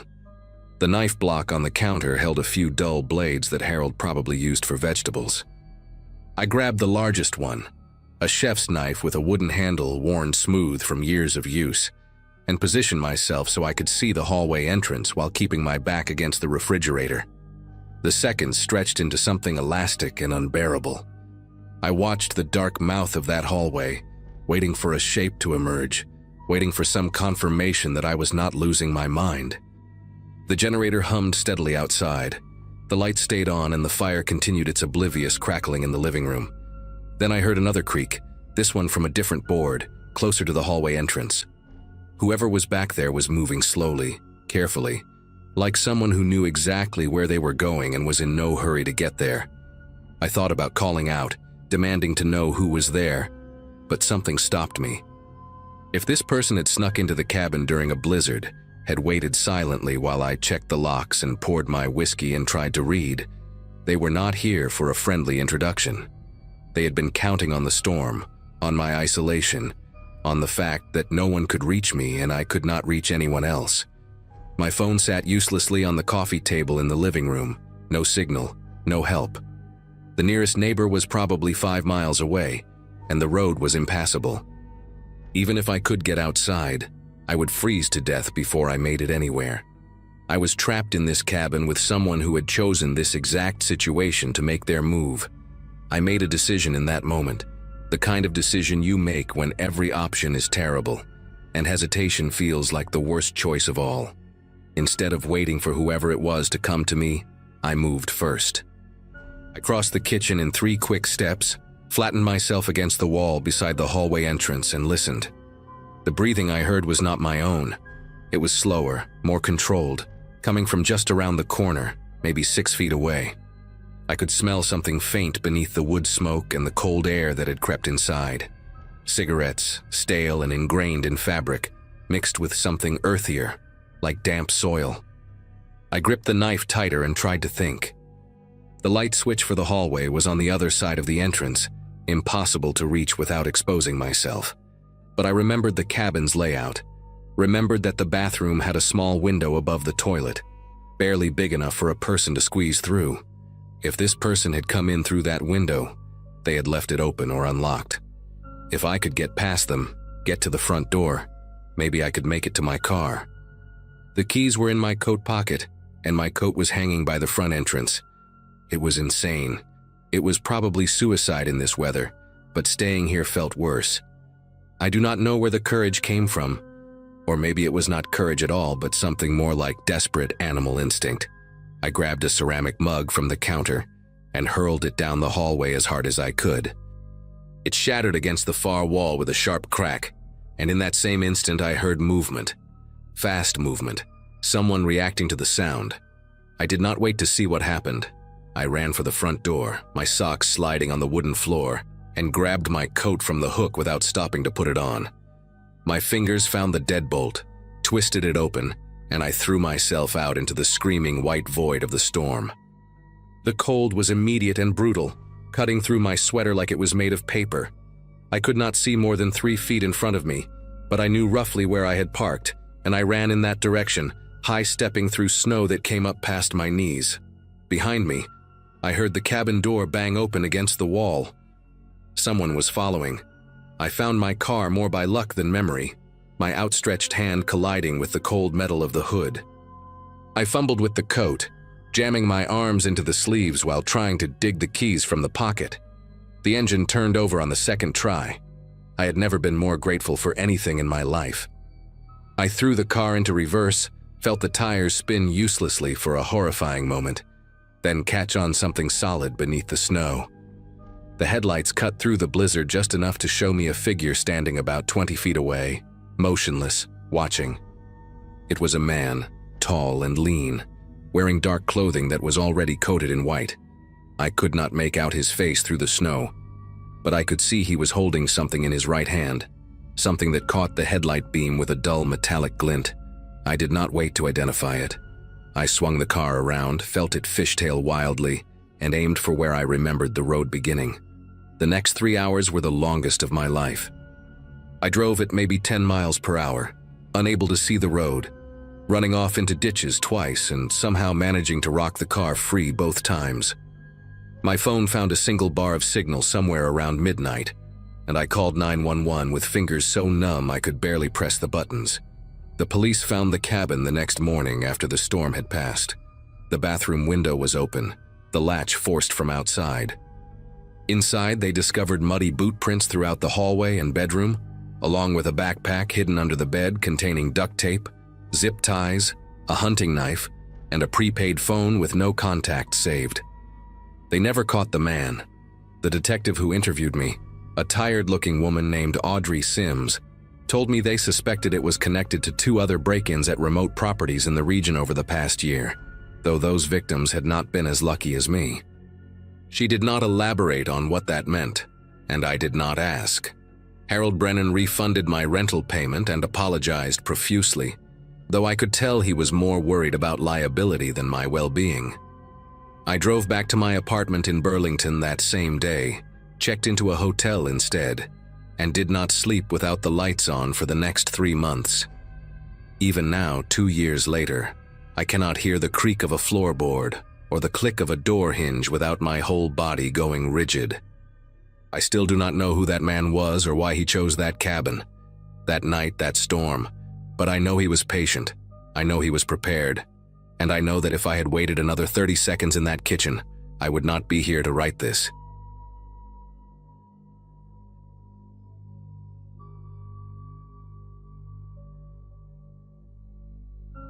Lydia Marsh knocked on my door sometime in early November with a flyer and a pitch about the county shelter's toy drive. She lived 3 houses down, had 2 golden retrievers, and possessed the kind of relentless cheerfulness that made refusing her feel like kicking a puppy. So I signed up.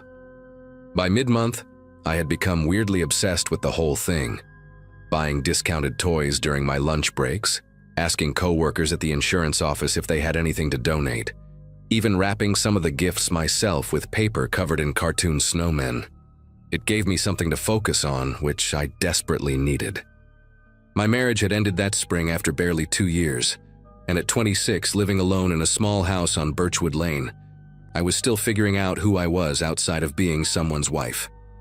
The toy drive became my project, my distraction.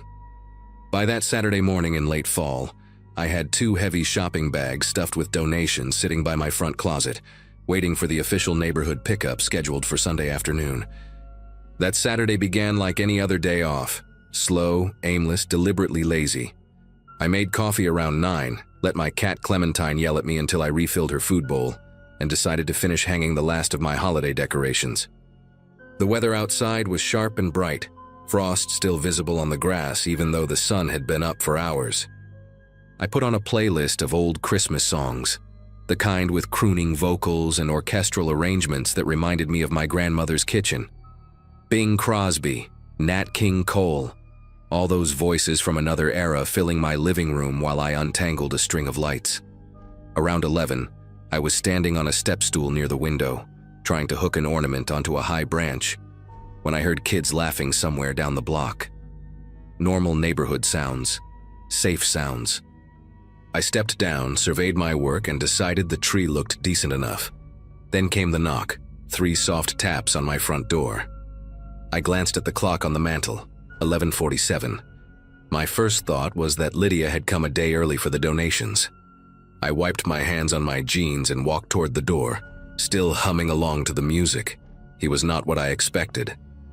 Through the glass panel beside my door, I could see a man, maybe mid-30s, average height, wearing a red Santa hat and a navy blue puffer jacket. He held a clipboard against his chest and offered a small wave when he noticed me looking. His face was plain, forgettable even, the kind of face you might see at a grocery store and never think about again.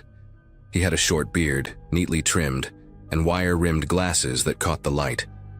I opened the door but kept the storm door closed between us the way my mother had taught me. He smiled immediately, a warm and easy smile, and introduced himself as a volunteer with the Greenfield Family Alliance. He said they were doing last-minute rounds in the neighborhood, collecting toy donations for families who would not make it home for the holidays. Parents stuck working, relatives in hospitals, that sort of thing. His voice was calm and earnest, almost rehearsed, but not quite. He gestured vaguely toward the street, mentioning that several neighbors had already contributed.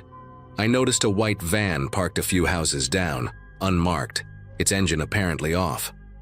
I should have asked more questions. I should have called Lydia to confirm, or at least asked to see some identification. But he seemed so genuine, so unassuming, and his story tugged at something in me. Those families, those kids who might not have presents otherwise. He mentioned that the deadline was tight, that they needed to sort and distribute everything by Monday morning. I thought about the 2 bags sitting in my closet, already packed and ready. The official pickup was not until Sunday, but what difference did a day make? I told him to wait a moment, then unlatched the storm door and stepped back to let him into the foyer while I grabbed the donations. The music was still playing. White Christmas had just started, Bing Crosby's voice smooth and unhurried. I pointed toward the living room and told him he could step inside where it was warm, that I would only be a second. He thanked me politely, wiped his boots on the mat, and walked past me into the house.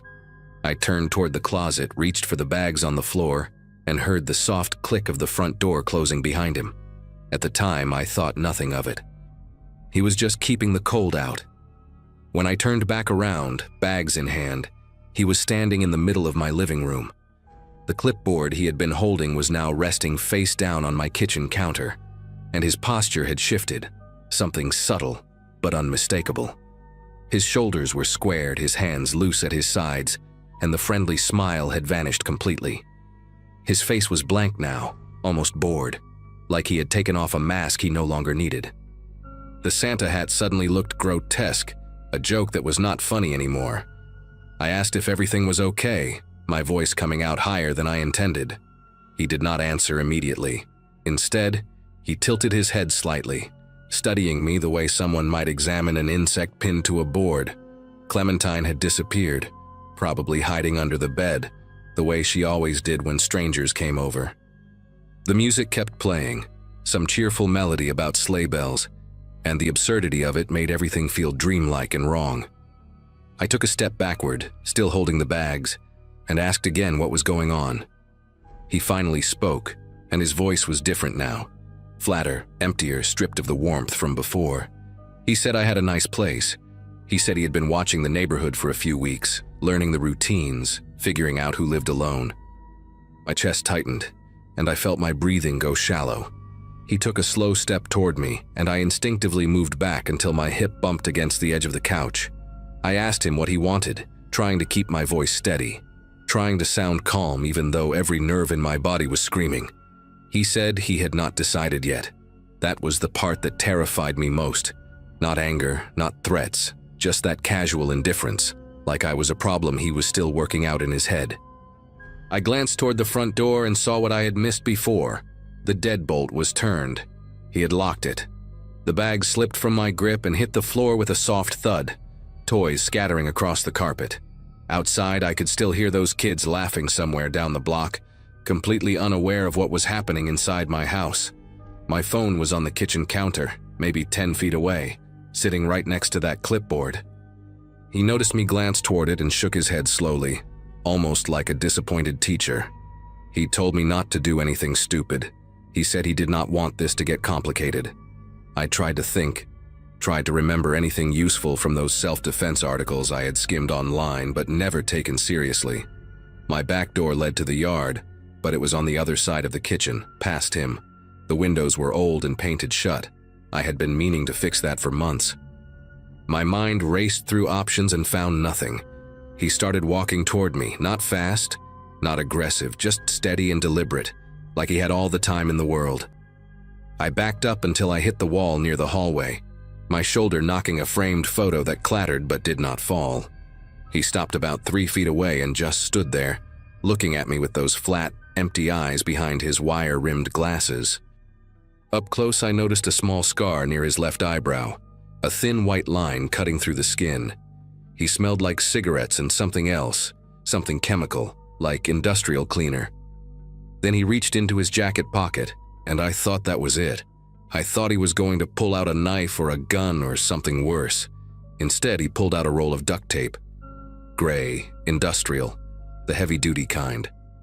He started peeling back the edge with his thumbnail, the sound of the adhesive separating making my skin prickle.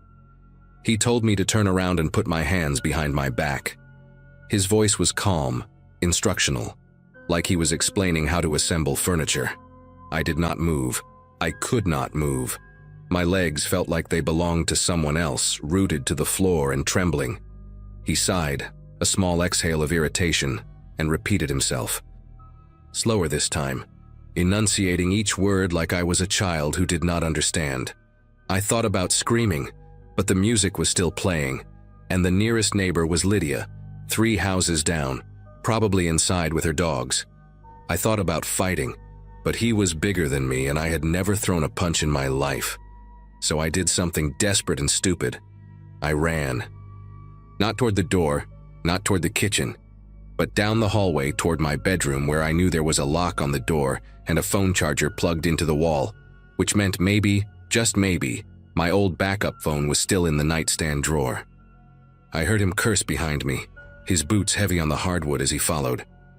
I made it to the bedroom and slammed the door, twisting the lock just as his weight crashed against the other side. The whole frame shook and I stumbled backward, my heart pounding so hard I could feel it in my throat. He hit the door again, and I heard the wood creak, the cheap lock straining against the force. I lunged for the nightstand and yanked the drawer open so hard it came off the rails and clattered to the floor. There it was, my old phone, the one I had replaced 6 months ago, still connected to the charger. I grabbed it with trembling fingers and pressed the power button. Nothing happened. The screen stayed black. I pressed it again, holding it down, begging silently for it to turn on. Behind me, another slam against the door, and this time I heard something crack. He was not yelling, not threatening, just methodically throwing his shoulder into the wood like it was a minor inconvenience. The phone finally lit up, the battery icon flashing. 2%. Enough.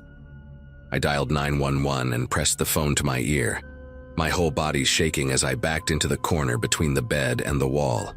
The operator answered on the second ring, her voice calm and professional. I started talking before she could finish her greeting, the words tumbling out in a frantic rush. Someone in my house, he locked the door. I am in the bedroom, please send someone. She asked for my address, and I gave it to her, my voice cracking. She told me to stay on the line, that help was on the way. Another crash against the door, and this time I saw the frame splinter near the lock, a jagged crack running through the painted wood. I told the operator he was breaking down the door. She said officers were 4 minutes out. 4 minutes, it might as well have been 4 hours. I looked around the room for anything I could use as a weapon, a lamp, a book, something. My eyes landed on the baseball bat my ex-husband had left behind, shoved in the back of the closet during the divorce. I had kept it for exactly this kind of nightmare scenario, though I never actually believed it would happen. I grabbed it with my free hand and positioned myself facing the door, the phone still pressed to my ear, the operator still talking in that steady, measured tone. The door shuttered again, and the lock finally gave way, the whole thing swinging inward with a sharp crack. He stood in the doorway, breathing a little heavier now, the Santa hat slightly askew on his head. He looked at me, then at the bat, and for a moment neither of us moved. He took one step into the room and I swung. Not gracefully, not like in the movies, just a wild, desperate arc aimed at whatever part of him I could reach. The bat connected with his forearm as he raised it to block, and I heard a dull crack that might have been bone or might have been wood. He let out a sharp grunt and stumbled sideways, clutching his arm. I did not wait. I swung again, this time catching him on the shoulder, and he dropped to one knee. The operator was still talking in my ear, asking what was happening, and I remember screaming that he was in the room, that I hit him, that I needed help now. He looked up at me from the floor, and for the first time I saw something other than blankness in his eyes. Surprise, maybe, or pain, or just the realization that this was not going the way he had planned. I raised the bat again, ready to keep swinging until he stopped moving. But then I heard it. Sirens. Faint at first, then louder, getting closer. He heard them too. Something shifted in his expression, a quick calculation behind those wire-rimmed glasses. He pushed himself up, still cradling his arm, and back toward the doorway. He told me this was not over, his voice tight with pain, and then he was gone. Down the hallway, through the living room, out the back door I had forgotten was unlocked. The police found the white van abandoned 2 blocks away, engine still warm, the keys on the floor beneath the driver's seat. Inside, they found duct tape, zip ties, a hunting knife, and a duffel bag with a change of clothes. No identification, no registration that led anywhere real. The detective who took my statement said they had seen setups like this before. Predators who scouted neighborhoods, who used charity scams or delivery uniforms to get inside, who targeted women living alone. She said I was lucky. She said most people do not get away. They caught him 3 weeks later in another state, pulled over for a broken taillight of all things. His real name was something ordinary that I have since blocked out, and he had warrants in 2 other counties for similar incidents, though the detective implied those women had not been as fortunate as me. I testified at his trial the following spring, sat in that courtroom and looked at his face while lawyers argued about evidence and intent. He never looked back at me, not once. He just stared straight ahead with that same blank expression, like I was nothing, like the whole thing had been a minor inconvenience in his day. He got 25 years, I got nightmares that lasted longer than my marriage ever did, and a security system I checked 3 times before bed every single night.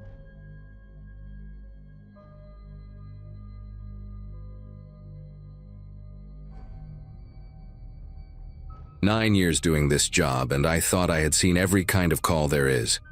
My partner Lonnie and I had been running non-stop since 6 in the evening that night, and by the time midnight rolled around, we had already handled 2 car accidents on icy roads, 1 cardiac arrest at a family dinner, and a diabetic emergency at a grocery store parking lot. I started in EMS right after getting my certification, back when most of my high school friends were still figuring out college.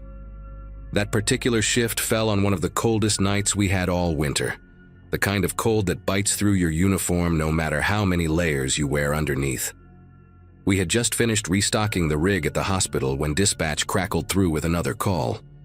Unconscious male, found in a snowbank behind the Riverside Plaza shopping center. Caller reported seeing him collapse after what looked like a holiday party. Said the guy had been stumbling around before going down. Lonnie groaned and pulled back onto the road while I logged the call details. Neither of us thought twice about it. Calls like that are common during the holidays. People drink too much at office parties and end up hypothermic in a ditch somewhere. We pulled into the back lot of Riverside Plaza around 12:20 in the morning. The shopping center had closed hours ago, and the only lights came from a few security lamps scattered across the massive parking area. The snow had been falling steady all night, maybe 3 or 4 inches accumulated since our shift started. Lonnie parked near the dumpsters where dispatch said the caller had spotted the man, and we grabbed our gear. I remember the silence when I stepped out of the ambulance, that heavy kind of quiet you only get during a snowstorm, when everything feels muffled and distant. We walked toward the snowbank with our flashlights cutting through the dark, but there was nobody there. No unconscious man, no party-goer sleeping off too many drinks. What we did find made me stop walking. There were drag marks in the snow, 2 long parallel lines with footprints on either side, like someone had been pulled. The tracks led away from the parking lot and disappeared into a tree line about 40 yards out. Lonnie looked at me, and I looked at him, and without saying anything, we both understood that something was wrong with this whole situation. I radioed dispatch to confirm the call details. The operator repeated everything back. Unconscious male behind Riverside Plaza. Caller used a prepaid cell phone. No registered owner on file. When I asked if the caller had left a callback number, she told me the line went dead right after giving the location. Lonnie suggested maybe someone found the guy and took him inside to warm up, which made sense for about 3 seconds until I pointed my flashlight at those drag marks again. They went in the wrong direction, away from any buildings, straight toward the woods. Nobody drags an unconscious person into a frozen tree line in the middle of the night. We stood there trying to figure out what to do when dispatch came through again. Another call, same situation. Unconscious person reported at a maintenance building about 200 yards north of our location. The caller specifically mentioned seeing our ambulance lights and said the person was inside the building. Lonnie wanted to call for police backup, but dispatch said all units were tied up, handling a pileup on the interstate. We were on our own, at least for the next 20 minutes. The maintenance building sat at the edge of the shopping center property, a squat concrete structure that probably housed electrical equipment or storage for the plaza. It had been abandoned for a while based on the look of it, windows boarded up, a heavy metal door hanging slightly open. Fresh footprints led up to the entrance, and I mean fresh, like someone had walked in there within the last few minutes. Lonnie stayed by the rig to grab the radio and keep eyes on our surroundings while I approached the door. My flashlight beam cut through the gap and showed nothing but darkness and what looked like old shelving units covered in dust. I called out, identifying myself as a paramedic, asking if anyone needed help. No response. I pushed the door open wider and stepped inside, scanning left and right. The air was freezing, colder than outside somehow, and it smelled like rust and stagnant water. I moved deeper into the building, checking behind shelves and around corners when I heard it. The distinct crunch of footsteps in snow, not inside with me, but outside. And then the heavy groan of that metal door swinging shut behind me. I spun around and rushed back toward the entrance, nearly tripping over a pile of old pipes on the floor. When I reached the door, it was closed but not locked. I pushed it open and stumbled back outside into the snow, my heart pounding so hard I could feel it in my throat. The first thing I did was look for Lonnie and the ambulance. The rig was still there, lights still flashing red and white against the falling snow, but Lonnie was nowhere in sight. I called his name, loud, and got nothing back but the muffled silence of the storm. That was when I noticed the footprints around our ambulance. Not one set, not two, but what looked like at least 3 or 4 different people had walked circles around our vehicle while I was inside that building. The prints came from the tree line, looped around the rig multiple times, and then disappeared back toward the woods. Some of them stopped right at the driver's side door. I ran toward the ambulance, slipping twice on the ice beneath the fresh powder, screaming for Lonnie the whole way. He was inside the rig, crouched down between the stretcher and the supply cabinets, holding his radio in one hand and a pair of trauma shears in the other. When I yanked open the back doors, he nearly stabbed me with them before realizing it was me. His face was pale, not from the cold, but from fear, a look I had never seen on him in all the years we worked together. He told me what happened in short, panicked bursts. Right after I went into that building, he saw figures emerge from the tree line.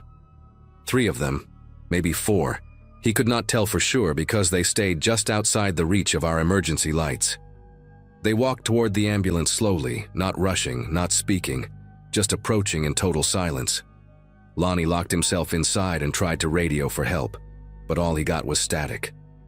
The figures circled the rig for what felt like forever, occasionally stopping to look through the windows. One of them tried the door handle on the driver's side. Then, just as suddenly as they appeared, they turned and walked back into the woods. By the time I came out of that building, they were gone. We did not waste another second at that location. I jumped into the driver's seat while Lonnie stayed in the back, still gripping those trauma shears like his life depended on it. My fingers were numb and clumsy as I threw the rig into drive and pulled out of that parking lot faster than I should have on icy roads. Neither of us spoke for the first few minutes.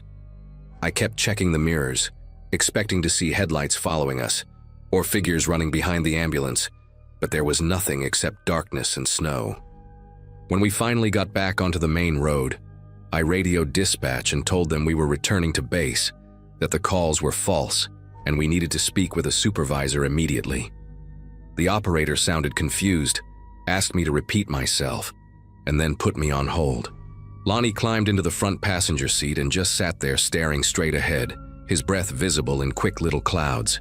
He asked me if I thought they were going to kill us. I told him I did not know, but the way they had set everything up, the fake calls, the separation, the circling, it felt like a hunt, like we were being tested or sized up for something worse. Back at the station, we filed an incident report and waited for the police to send someone over to take our statements. It took almost 2 hours before a detective showed up, a tired-looking woman who introduced herself as Ramsey from the County Criminal Investigations Unit. She did not seem surprised by anything we told her, which bothered me more than the whole experience at Riverside Plaza. When I finished describing the drag marks, the maintenance building, and the figures around our ambulance, she nodded slowly and pulled out a folder from her bag. Inside were printed reports, at least a dozen of them, all from the past 3 weeks. She spread them across the table and told us what we had walked into. There had been multiple ambush attempts on first responders across the region that month, all following the same pattern. Fake emergency calls placed from untraceable prepaid phones, remote locations, attempts to separate partners or lure individuals away from their vehicles. 2 EMTs in a neighboring county had been assaulted and robbed of their medical supplies and equipment. A firefighter responding to a false structure fire had his truck stolen while he searched an empty building. Ramsey told us we were lucky. The group, or groups because they were not sure if it was one organized crew or copycats, had been escalating. The earliest incidents were just thefts, grab what you can and run. But the more recent ones involved physical confrontations, zip ties found at one scene, a roll of duct tape at another. She asked us to describe the figures Lonnie saw in as much detail as possible, but there was not much to tell.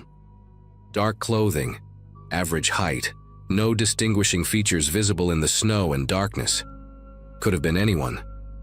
That was the part that stuck with me the most, sitting in that fluorescent-lit station at 3 in the morning, realizing that the people who had surrounded our ambulance looked like anybody else.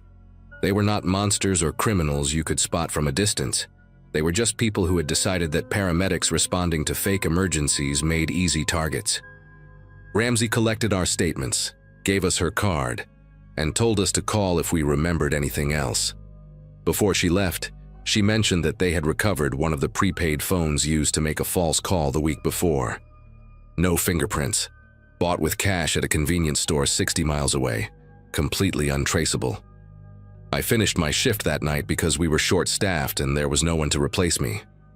Lonnie went home early, said he needed to be with his wife and kids, and I did not blame him for that.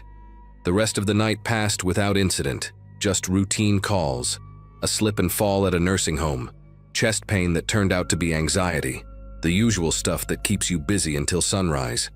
But I could not shake what had happened.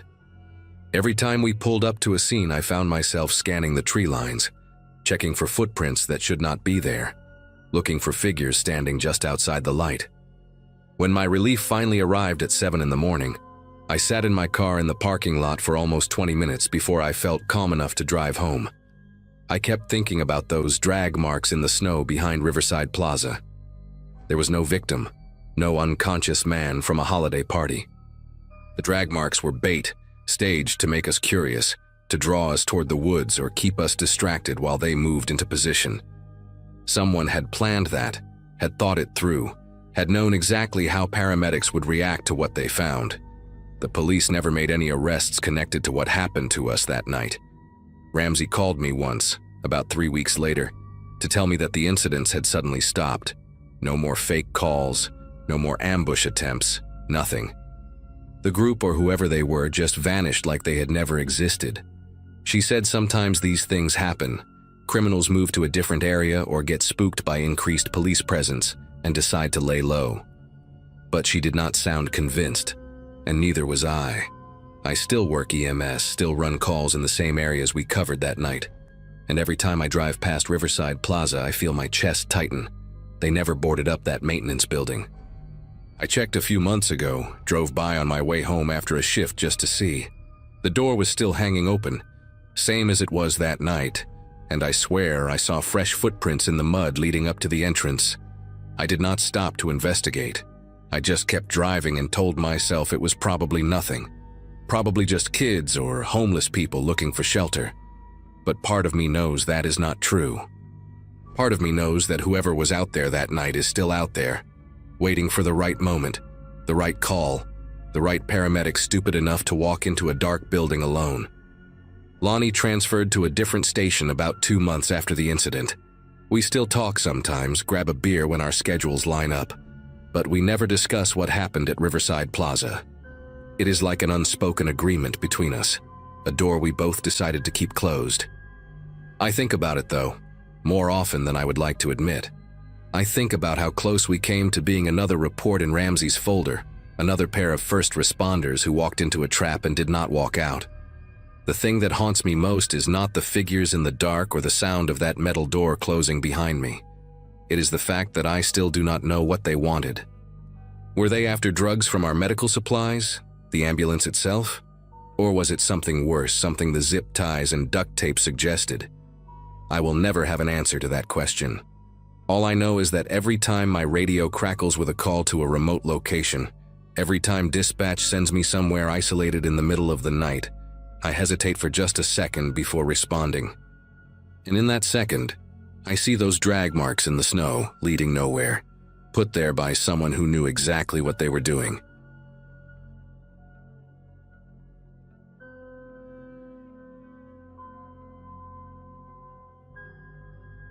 December 23rd found me sprinting through Westbrook Mall like a woman possessed, grabbing last-minute gifts for people I should have shopped for weeks ago. My sister had just reminded me that morning, via a passive-aggressive text, that her twins expected presents from their favorite aunt, and my co-workers at the veterinary clinic had organized a secret Santa I completely forgot about. By 9:45, most stores were pulling down their gates, and the cheerful holiday music piping through the speakers felt almost mocking as I clutched my overflowing bags and headed for the exit. The crowds had thinned to almost nothing, just a few stragglers like me and the tired employees counting down their final minutes. I remember thinking how nice it was to finally have some breathing room after fighting through packed aisles all evening. That thought would feel like a cruel joke about 20 minutes later. The parking garage had been full when I arrived around 6, so I ended up in the overflow lot on the far east side of the property, the kind of poorly lit expanse that malls pretend does not exist in their promotional materials. My Subaru Forester sat near the back corner, underneath a light pole that had apparently burned out sometime during my shopping spree. December air bit through my jacket as I pushed through the side exit, and I could see my breath forming small clouds with each exhale. The lot was maybe a quarter full now, scattered vehicles left behind by mall employees and other late shoppers. I shifted the bags in my arms, plastic handles cutting into my fingers, and started the long walk toward my car. About halfway across the first row, I noticed a man leaning against a dark sedan 2 rows over, phone pressed to his ear. He seemed absorbed in conversation, but something about the angle of his head caught my attention. His face was tilted toward the phone, but his eyes were following me. I told myself I was being paranoid. Holiday stress, too much caffeine, an overactive imagination fed by too many true crime podcasts. I kept walking. The man was white, maybe mid-40s, wearing a dark puffy jacket and jeans. Average build.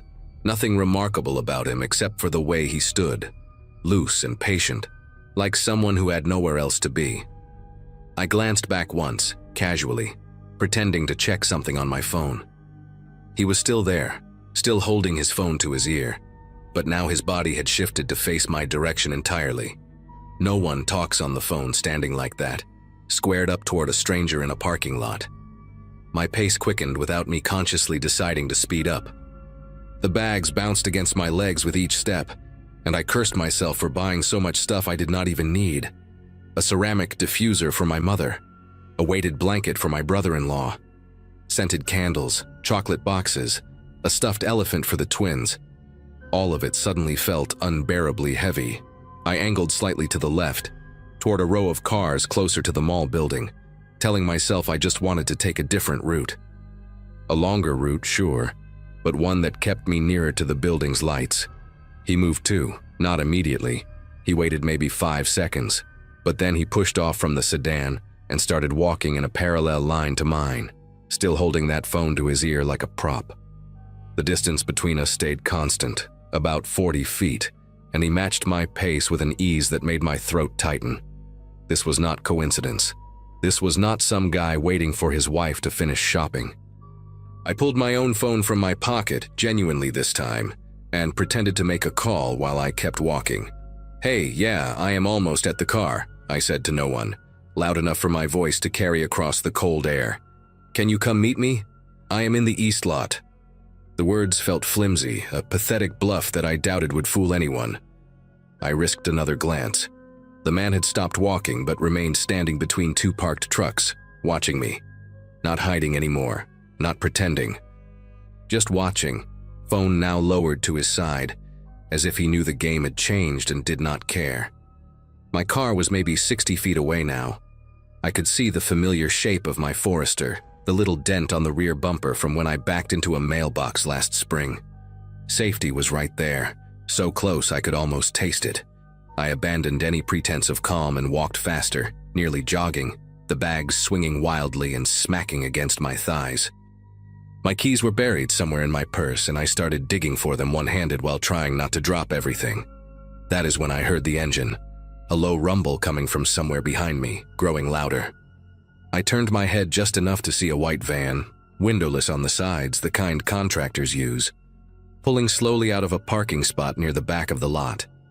It was not heading toward the exit. It was heading toward me.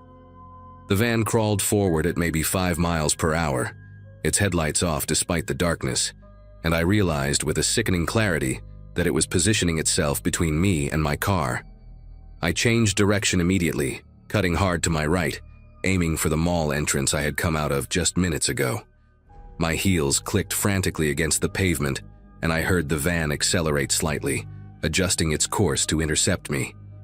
The man by the truck started walking again too, faster now, closing the distance with long, deliberate strides. They were working together. The realization hit me like a physical blow to the chest. This was coordinated, planned, rehearsed. They had probably watched me park hours ago, noted which car was mine, waited for the lot to empty out. I dropped 2 of the shopping bags without thinking, barely registering the sound of something glass shattering inside one of them, probably the ceramic diffuser.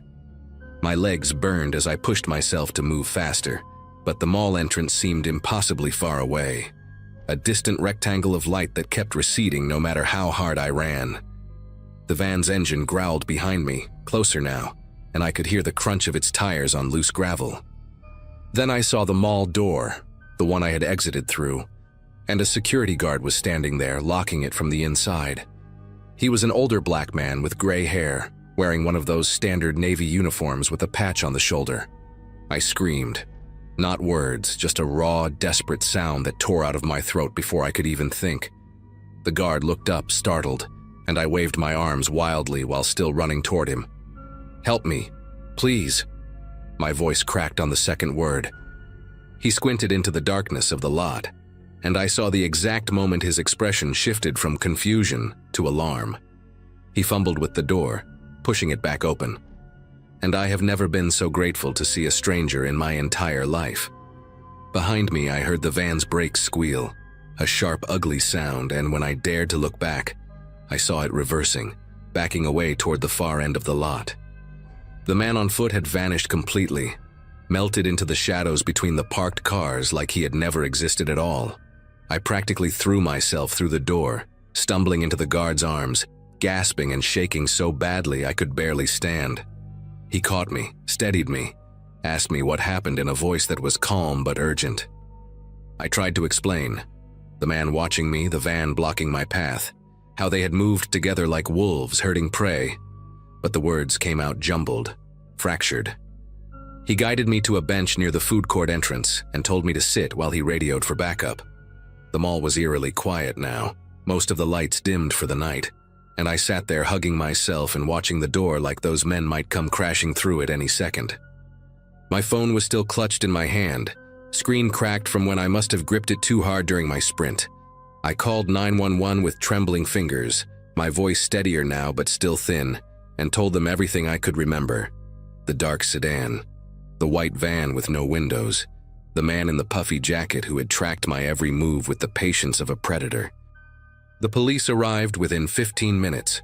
2 officers, a man and a woman, both younger than me and radiating that professional calm that cops seem to learn in training. They walked me through my story twice, asking clarifying questions, taking notes in little spiral pads. Officer Reyes, the woman, told me I did the right thing by running toward the building instead of trying to reach my car. "They count on you panicking," she said, her voice matter of fact but not unkind. "They expect you to keep heading for your vehicle because that is where you feel safe. But once you are at your car, you are trapped, keys out, distracted, vulnerable." She explained that this kind of coordinated approach was a known tactic, used by trafficking rings and robbery crews alike. The spotter identifies the target, tracks their movements, relays information to the driver. The van moves into position to block the escape route, and by the time the victim realizes what is happening, they are boxed in. I listened to her words, but they seemed to float past me, landing somewhere distant, like she was describing something that happened to someone else entirely. They drove me out to the lot to retrieve my car, 1 cruiser in front and 1 behind, headlights flooding the pavement with light. The shopping bags I had dropped were still there, scattered on the asphalt, their contents spilled out. A shattered candle, a crushed gift box, the stuffed elephant face down in a puddle of melted frost. I did not stop to pick them up. Officer Reyes walked me to my Forester and waited while I unlocked it, checking the back seat before I got in. "Old habit," she said with a half smile when she caught my questioning look. The sedan the man had been leaning against was gone. The white van was gone. No tire tracks, no cigarette butts, nothing left behind to prove that any of it had actually happened. If it were not for the security guard and the police officers standing around me, I might have convinced myself I imagined the whole thing. Part of me wanted to believe that. Part of me still does. I drove home that night with every light in my rearview mirror looking like a threat, checking my mirrors obsessively, taking random turns to make sure no one was following me. When I finally pulled into my apartment complex, I sat in my car for 10 minutes just watching the lot, scanning for white vans or dark sedans or men standing too still. My sister called while I was sitting there. She wanted to know if I had bought the gifts for the twins, and I burst into tears before I could even say hello. I told her everything, words tumbling out between sobs, and she drove over that same night with her husband and stayed until morning. The police never caught them. They reviewed the mall security footage, but the cameras in that section of the lot had been broken for months. Budget cuts, deferred maintenance, the usual excuses. The footage from other angles showed the van entering and leaving, but the plates were obscured with mud, probably intentionally. A detective called me a week later to say the case was still open, but there were no leads. Open, but cold. Open, but forgotten. It has been almost 2 years now, and I still cannot shop alone after dark. I order everything online, even groceries, and if I absolutely have to go somewhere at night, I make my husband come with me, or I do not go at all. We got married last October. Ben proposed in July, on a hiking trail in broad daylight surrounded by other people, which is the only way I can be in public spaces anymore without my heart racing. I took a self-defense class. I bought pepper spray and one of those personal alarms that shrieks when you pull the pin. I park under lights now, always, even if it means walking farther in the daytime. I know people think I am being dramatic, that I got lucky and should just move on, but they do not understand what it feels like to be hunted. To realize, in a single horrible moment, that you are prey and there are predators circling and no one is coming to save you. That security guard, his name was Lawrence, I found out later. He saved my life that night. I never got to thank him properly. By the time I went back to the mall to find him, he had transferred to a different location. I think about him sometimes, wonder if he knows what he did for me. I think about those men too. I wonder if they found someone else that night after I got away. I wonder if she was as lucky as I was. I wonder if they are still out there, waiting in some other parking lot, watching some other woman walk alone toward her car.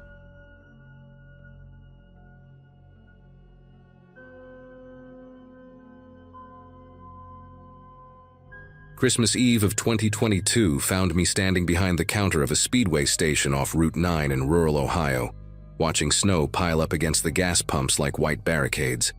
My graduating class from high school back in 2012 was probably gathered around fireplaces and dinner tables by now. 10 years into careers and marriages and kids, while I counted cigarette packs and restocked energy drinks for minimum wage, plus $1 for the holiday shift. Nobody wanted to work Christmas Eve, especially not the graveyard hours. But I needed the money. Rent was due on the 1st, my car needed a new alternator, and my landlord had made it clear that late payments meant eviction. So there I was, alone in that fluorescent box of a building, surrounded by beef jerky displays and lottery ticket machines, listening to a staticky radio play holiday songs that sounded more like funeral dirges through the cheap speakers. The store sat about 2 miles from the nearest town, a lonely outpost for truckers and travelers. And on a night like this, I expected maybe 3 customers total before my shift ended at 6 in the morning. The snow had started around 8 that evening, light flurries at first, then thick curtains of white that reduced visibility to almost nothing. By 11, the parking lot lights were barely visible from inside, their glow swallowed by the storm. I remember standing at the window with a cup of burnt coffee, watching the occasional car crawl past on the highway without stopping, their headlights dim yellow smears in the blizzard. The heating system rattled and groaned like it was fighting for its life, and every few minutes the lights flickered from the wind battering the power lines. I had my phone propped up on the counter, scrolling through Instagram posts of people celebrating with their families, feeling that particular kind of loneliness that only hits when you realize everyone else is somewhere warm and wanted. The station felt smaller somehow, the aisles tighter, the ceiling lower, like the storm outside was pressing down on the building itself. I checked the clock above the door for probably the 100th time that night. It read 11:47. That was when the headlights cut through the snow. A dark SUV, something big like a Suburban or an Expedition, pulled into the lot and parked near the air pump station, away from the cameras mounted above the entrance. I straightened up behind the counter, grateful for something to break the monotony, and watched 2 figures climb out of the vehicle. They walked slowly toward the door, hunched against the wind, both wearing heavy winter coats with the hoods pulled up. Nothing unusual about that given the weather. The door chimed when they pushed through, bringing a gust of frozen air and snowflakes that melted instantly on the tile floor. I gave them the standard greeting, the automatic "welcome in" that came out of my mouth 100 times a shift. But neither of them responded. They just stood there for a moment, stomping snow off their boots, their faces hidden in the shadows of their hoods. Then they split up, one heading toward the refrigerated drinks at the back, the other wandering down the snack aisle. I watched them on the small security monitor behind the counter, more out of boredom than suspicion. The guy in the snack aisle picked up a bag of chips, examined it, put it back, grabbed a candy bar, turned it over in his hands, returned it to the shelf. He did this 3 or 4 times, never actually selecting anything, just touching products and moving on. The other one opened a refrigerator door, stood there letting the cold air spill out, then closed it without taking a drink. They moved through the store like they were killing time, like they were waiting for something. I glanced at the clock again. 11:52. The first guy, the one in the snack aisle, made his way toward the counter with a single pack of gum. He placed it down without looking at me, and I noticed his hands. They were covered in latex gloves, the kind you see at hospitals or crime scenes on television. My throat tightened. I looked toward the other guy by the fridges and saw the same thing. Pale latex stretched over his fingers as he pretended to read the label on a bottle of orange juice. That was the moment I understood that this night was about to become something very different from the quiet shift I had expected. The one with the gum looked up at me, and I saw his face clearly for the first time. He was wearing a ski mask underneath his hood, black fabric with holes cut for his eyes and mouth. His eyes were pale, almost gray, and they held mine with a stillness that made my legs feel weak. He did not blink. He did not move. He just stared at me like he was memorizing every detail of my face, cataloging me for some purpose I did not want to imagine. Then he spoke, his voice low and flat, almost bored. "Walk to the door and lock it. Turn the sign to closed. Do it slow, do it calm, and do not touch anything else." I opened my mouth to say something, maybe to ask what was happening, maybe to tell him I would give him whatever he wanted, but no words came out. The second man had appeared beside him now, and he pulled back his hood to reveal an identical ski mask. In his right hand, held close to his body so it would not be visible from outside, was a pistol. It was matte black and looked well used, the kind of gun that had seen action before. He did not point it at me. He did not need to. The message was clear enough. I walked to the door on legs that felt like they belonged to someone else, each step taking an eternity. The snow was still falling heavy outside, and I could not see the highway anymore, could not see any headlights or signs of life beyond the white wall of the blizzard. I turned the deadbolt, the click echoing loud in the silence, and flipped the plastic sign from open 24 hours to closed. When I turned back around, both of them had moved behind the counter, positioning themselves where the security cameras could not capture their faces. The one with the gun gestured toward the register with his chin. "Open it," he said. I punched in my code and the drawer slid open with a mechanical chime, revealing maybe $200 in small bills. Neither of them even glanced at it. The unarmed one, the one with the gray eyes, leaned close to me. I could smell cigarette smoke on his breath, stale and sharp. "We are not here for that," he said. "We are here for the safe. And you are going to sit down, stay quiet, and wait with us until it opens."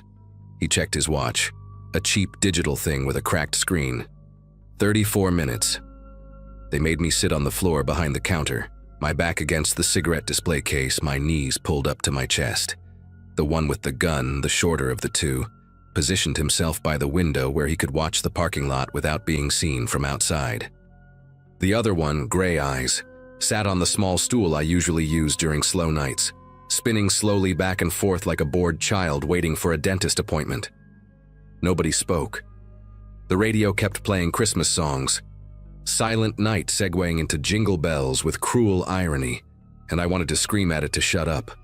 Minutes crawled by like hours. I counted the tiles on the ceiling, counted my own heartbeats, counted anything to keep my mind from spiraling into panic. At some point I realized I was shivering, though the heating system was still pumping warm air into the store. It was the kind of cold that comes from inside, from fear that has settled into your bones and refuses to leave. I thought about my mom, probably asleep by now in her apartment across town, expecting me to call her in the morning like I did every Christmas. I thought about whether I would get to make that call. Around 12:15, Gray Eyes started talking.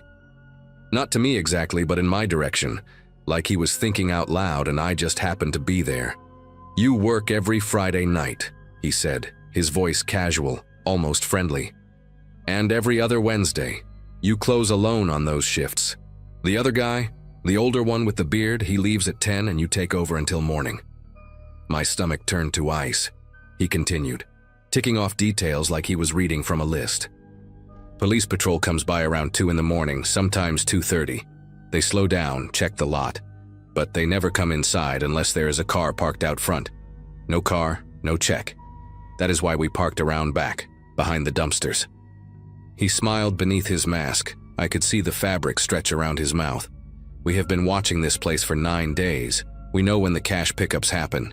We know the safe has a 30-minute time lock after midnight. We know you are the only one here, and we know nobody is coming to save you." He leaned forward, his gray eyes fixed on mine. "So relax. Do what we say, and you will be home by sunrise. Make trouble, and you will not be going home at all." The safe beeped at exactly 12:30, a small electronic chirp that cut through the silence like a gunshot. Both of them straightened up, suddenly alert, the casual patience of the past half hour evaporating in an instant. Gray Eyes pulled me to my feet by my arm, his grip strong enough to leave bruises I would find the next day. "Open it," he said. "Now." I walked to the back office on unsteady legs, the two of them flanking me like prison guards escorting an inmate to his cell. The safe was a squat gray box bolted to the floor beneath the manager's desk, and my fingers fumbled with the combination, slipping on the dial, getting it wrong the first time. The one with the gun pressed the barrel against the back of my skull, cold metal kissing my skin, and suddenly my hands steadied. Fear has a way of sharpening your focus when death is whispering in your ear. The lock clicked open on the second try. Inside were stacks of bills, mostly 20s and 10s, bundled with rubber bands. Maybe $4,000, $5 at most. Gray Eyes shoved me aside and started stuffing the money into a black duffel bag he had produced from somewhere under his coat. The whole process took less than 2 minutes. I stood there watching, waiting for them to leave, waiting for this nightmare to end so I could collapse and cry and call the police. But they did not leave. Gray Eyes zipped the duffel closed and slung it over his shoulder, then turned to look at me with those pale, empty eyes. "Here is the problem," he said, his voice still calm, still conversational, like we were discussing the weather. "You have seen us. Not our faces, but our builds, our heights, the way we move. You heard our voices. You could describe us to a sketch artist, give them enough to work with." He exchanged a glance with his partner, some silent communication passing between them. "We cannot have that." The one with the gun grabbed my wrist and yanked me toward the back door, the one that led to the storage area and the dumpsters behind the building. I started to resist, digging my heels into the floor, but he was stronger than me and my shoes just slid on the linoleum. "Please," I heard myself say, my voice cracking like a teenager's. "I will not say anything. I did not see anything. Just take the money and go. Please. I have a family. I have a mother who is waiting for me." Gray Eyes opened the back door, letting in a blast of frozen air and swirling snow. "Everyone has a mother," he said. "Walk." The storage area was dark except for the weak glow of a single security light mounted above the back entrance, its beam almost useless against the thick curtain of falling snow. They pushed me forward into the cold, my sneakers sinking into 6 inches of fresh powder, the wind cutting through my thin work shirt like 1,000 tiny knives. I could see their SUV now, parked behind the dumpsters exactly where Gray Eyes had said it would be. Its engine still running, exhaust fumes rising and disappearing into the storm. This was it. They were going to drive me somewhere remote, somewhere the snow would cover my body until spring thaw, somewhere nobody would think to look for a gas station attendant who simply vanished on Christmas Eve. My mind raced through options, calculated odds, weighed the certainty of death if I went with them against the possibility of death if I ran. The one with the gun was slightly behind me, to my left. Gray Eyes was ahead, walking toward the vehicle to open the back door. For 3 seconds, maybe 4, neither of them had a direct line on me. I did not think. I did not plan. I just moved. I pivoted right and sprinted toward the corner of the building, toward the front parking lot, toward the road, toward anything that was not that black SUV and whatever fate waited inside it. I heard shouting behind me, muffled by the wind and the snow, and then a sound I will never forget as long as I live. A sharp crack followed by an explosion of brick dust from the wall inches from my head. He had fired at me. He had actually fired at me. I kept running, slipping on ice, catching myself with one hand in the snow, pushing back up without stopping. I rounded the corner of the building and saw headlights on the highway, 2 yellow eyes cutting through the blizzard, getting closer. I ran toward them, waving my arms, screaming words that the wind stole from my mouth before they could form. The vehicle, a pickup truck with a plow attachment on the front, slowed as it approached. I threw myself into the road, directly into its path, forcing it to stop. The driver, a heavy man in a flannel jacket with a gray beard and confused eyes, rolled down his window and asked what the hell was going on. I could not answer. I just climbed into his passenger seat, locked the door, and told him to drive. He must have seen something in my face, some animal terror that convinced him not to argue, because he put the truck in gear and pulled away. I looked back through the rear window, expecting to see the SUV in pursuit, but there was nothing. Just snow and darkness and the fading glow of the gas station disappearing into the storm. The man in the truck was named Howard Gilmore, and he drove me straight to the county sheriff's station 12 miles down Route 9. I gave my statement 3 times that night, once to the deputy on duty, once to the sheriff himself when he came in at 4 in the morning, and once more to a detective from the state police who arrived around dawn. They found the SUV abandoned 2 days later in a Walmart parking lot outside Columbus, wiped clean of prints, registered to a woman in Pennsylvania who reported it stolen 3 weeks earlier. The security footage from the gas station showed 2 masked figures, height and build matching my description, but nothing that could identify them.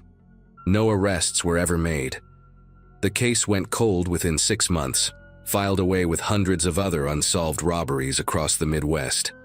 I never went back to that speedway. I never worked another night shift anywhere.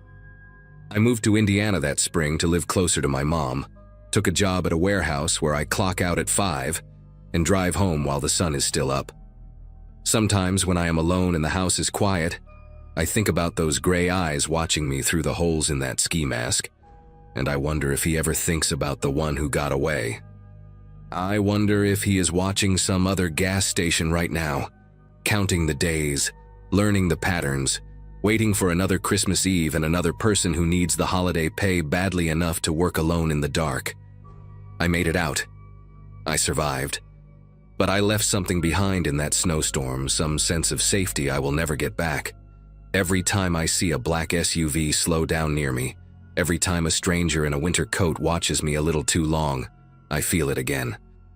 That certainty that the world is full of predators, and sometimes the only thing standing between you and them is luck, timing, and a stranger in a pickup truck who decided to stop.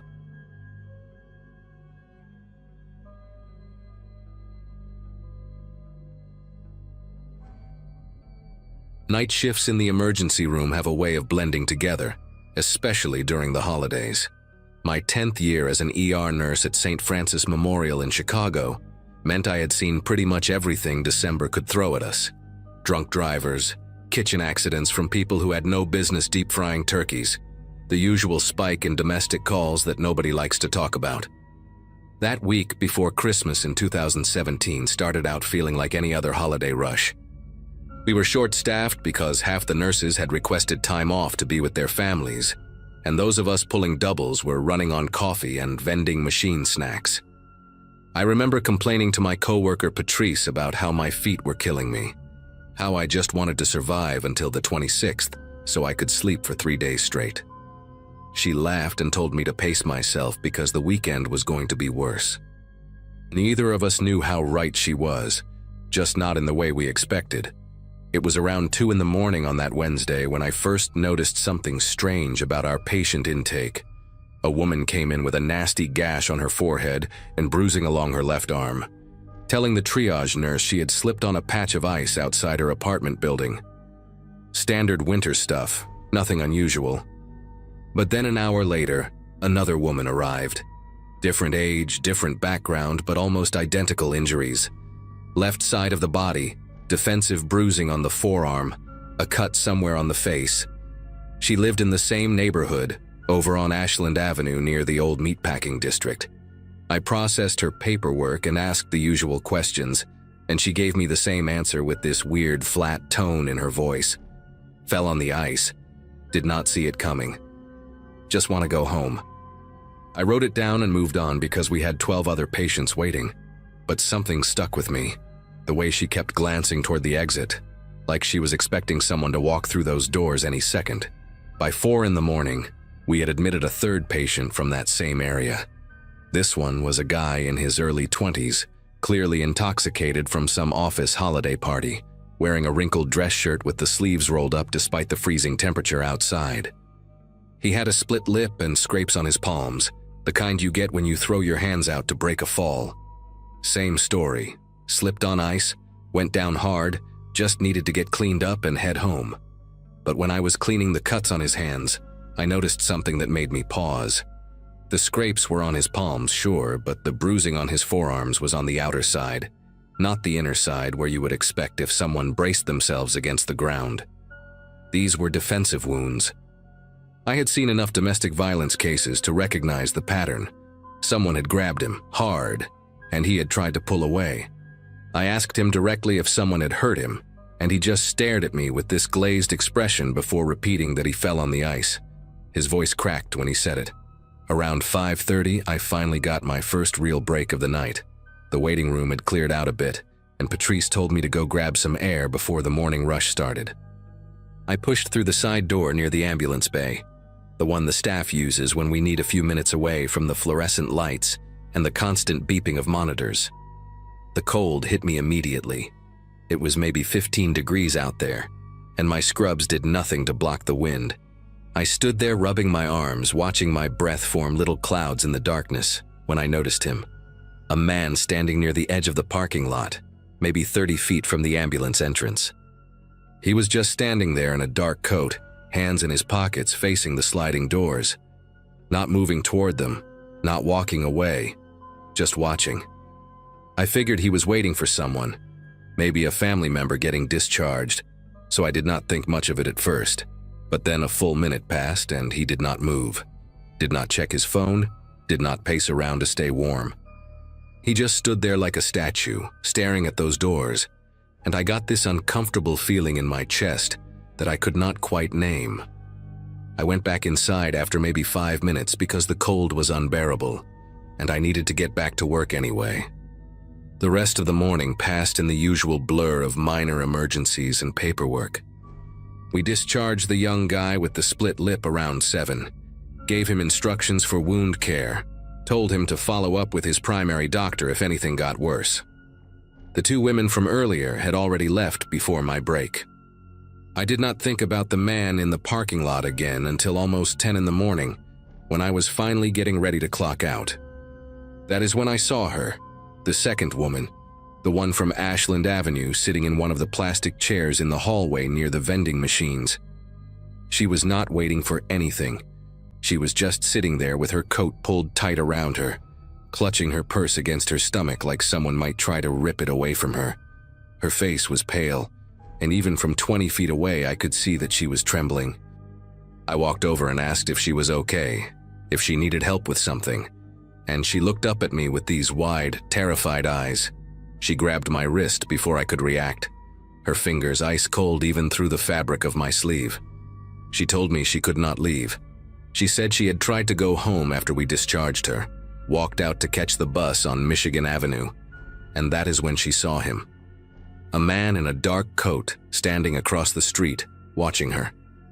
She thought maybe it was a coincidence, so she started walking toward the bus stop, and he followed. Not running, not calling out to her, just walking behind her at the same pace, keeping the same distance, like he was attached to her by an invisible string. She ducked into a convenience store and waited for 15 minutes, and when she came out, he was still there, waiting. So she came back to the hospital because she did not know where else to go, because at least here there were people around, security guards, cameras. She asked me if I could call someone, the police maybe, and her voice was shaking so bad I could barely understand her.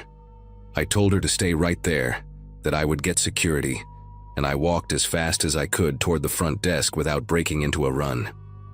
Our head of security that morning was a guy named Raymond, a former cop who had retired after 25 years on the force and took the hospital job because he said he was too restless to sit at home. I had always liked Raymond because he took everything seriously, never brushed off concerns or made you feel like you were overreacting. When I told him about the woman and the man who had been following her, he did not hesitate. He grabbed his radio, called for another guard to meet us in the hallway, and asked me to show him where she was sitting. We walked back together, and Raymond sat down next to her and started asking questions in that calm, steady voice that good cops develop over years of practice. She told him the same thing she had told me, and he nodded along, writing notes in a small pad he kept in his shirt pocket. Then he asked her to describe the man, height, build, what he was wearing, anything distinctive about his face. She said he was average height, maybe 5'9" or 10, wearing a dark coat that went down past his knees. She could not remember his face clearly because she had been too scared to look directly at him.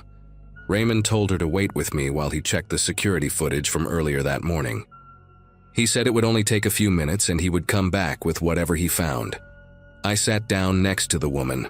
Her name was Iris, I learned, which I had not caught during her intake earlier, and tried to keep her calm. She kept apologizing for making a scene, for bothering everyone, and I told her she had nothing to apologize for, that she did the right thing by coming back. We sat there in silence for a while, watching the morning staff move through the hallways, the occasional patient being wheeled past on a gurney. About 20 minutes later, Raymond came back, and the expression on his face told me everything before he even opened his mouth. He pulled me aside and spoke in a low voice so Iris would not hear. He told me the man had been on camera, not just that morning but for the past 4 days.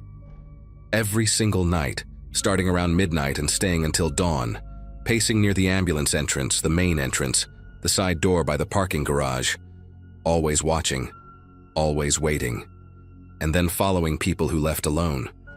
Raymond showed me some of the footage on his phone, and watching it made my skin go tight all over. The clips were grainy, black and white, the kind of quality you get from budget security cameras that hospitals never bother to upgrade. But you could see him clearly enough. The same figure, same coat, same posture, appearing at different entrances throughout the night. In one clip from 2 days earlier, you could see him standing near the main entrance around 1 in the morning. A woman walked out, young, wearing what looked like a cocktail dress under an open jacket, clearly coming from some holiday event, and within seconds of her passing through the doors, he started moving. Not toward her exactly, but parallel to her, matching her pace as she walked toward the street. The camera lost them both once they reached the sidewalk. In another clip, a man stumbled out of the ER looking drunk and disoriented, and the figure in the coat detached from the shadows near the parking garage and followed him into the darkness between the streetlights. Raymond told me he had counted at least 11 instances over 4 nights. 11 people followed into the snow-covered streets where the cameras could not see what happened next. The police arrived around noon, 2 detectives who looked exhausted and irritated in the way cops always do during the holidays when they get called out for something complicated. Raymond walked them through the footage while I stayed with Iris, who had started crying quietly into a tissue someone had given her. One of the detectives, a woman with short gray hair and a voice like sandpaper, came over to take her statement. She asked Iris to describe what had happened when she first came to the ER earlier that night. And that is when Iris said something that made everything click into place in the worst possible way. She said she had not fallen on the ice. She said a man had grabbed her from behind while she was walking home from a bar, dragged her into an alley, and she had fought him off. She ran to the hospital because it was the closest place with lights and people. But she had been too scared to tell anyone the truth, too ashamed, too worried that no one would believe her. So she said she fell on the ice because it was easier than explaining. The detective wrote everything down, her face completely neutral, and then asked Iris if the man who grabbed her in the alley was the same man who followed her that morning. Iris said she did not know. She never saw his face in the alley. It was too dark.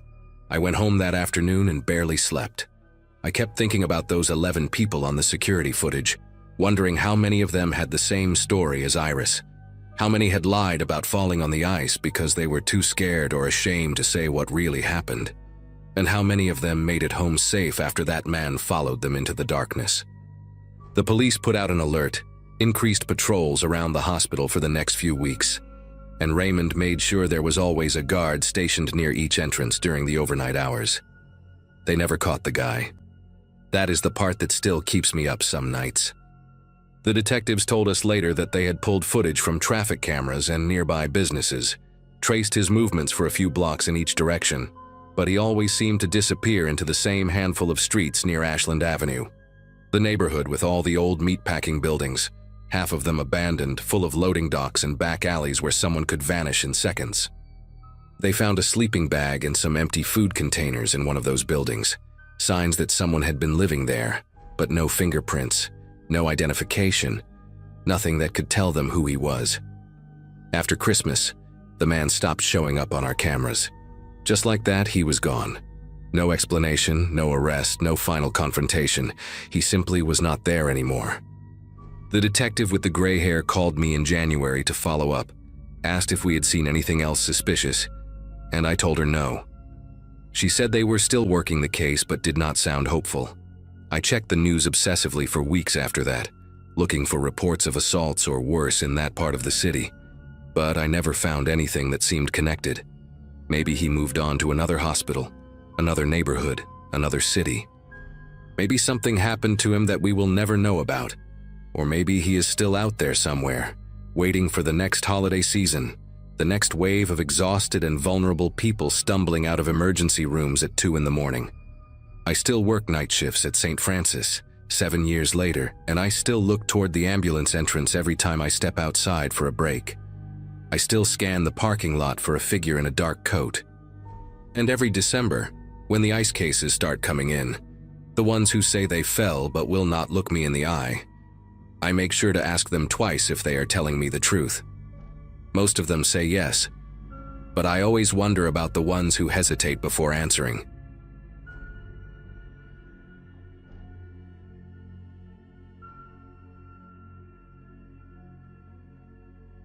Holiday prep always puts me in a certain mindset, and that year was no different. I was juggling work, family plans, and a long list of things I had promised to cook for a small gathering at my sister's place. Groceries became almost a daily stop, and the store near my apartment felt like neutral ground. Bright, busy, harmless. My routine was simple: go in, get what I needed, keep moving. Nothing about that week suggested trouble, at least not until I noticed an older man standing a few feet from the dairy aisle. His attention fixed on me in a way that didn't match the chaos of holiday shoppers. He had this slightly slouched posture, like someone trying to shrink into their own coat, but his eyes stayed locked. I brushed it off at first, assuming he was waiting for someone or confused about where to find something. A few days passed before I saw him again, and that second encounter felt harder to dismiss. Different day, different hour, yet there he was, standing in the parking lot, angled directly toward my car, as if he'd been waiting for the moment I stepped outside. The air was sharp with cold, and the sky had that early December dullness that made the parking lot feel bigger than usual. I remember tightening my scarf and trying to convince myself it was all coincidence. People linger all the time, especially around the holidays. But something about the way he stood perfectly still, hands tucked into the front pocket of a faded brown hoodie, made it impossible to treat it as background noise. I walked quickly, got in the car, and left before giving myself a chance to look back. By the third time, coincidence didn't even seem like an option. I spotted him inside again, but this time he was dressed like an employee, an apron tied unevenly, name tag missing, sleeves rolled past his elbows in a way I'd never seen on actual staff. He positioned himself near the shelf I needed, pretending to straighten cereal boxes that didn't need straightening. Each movement felt exaggerated, like he was mimicking what he thought a worker might do.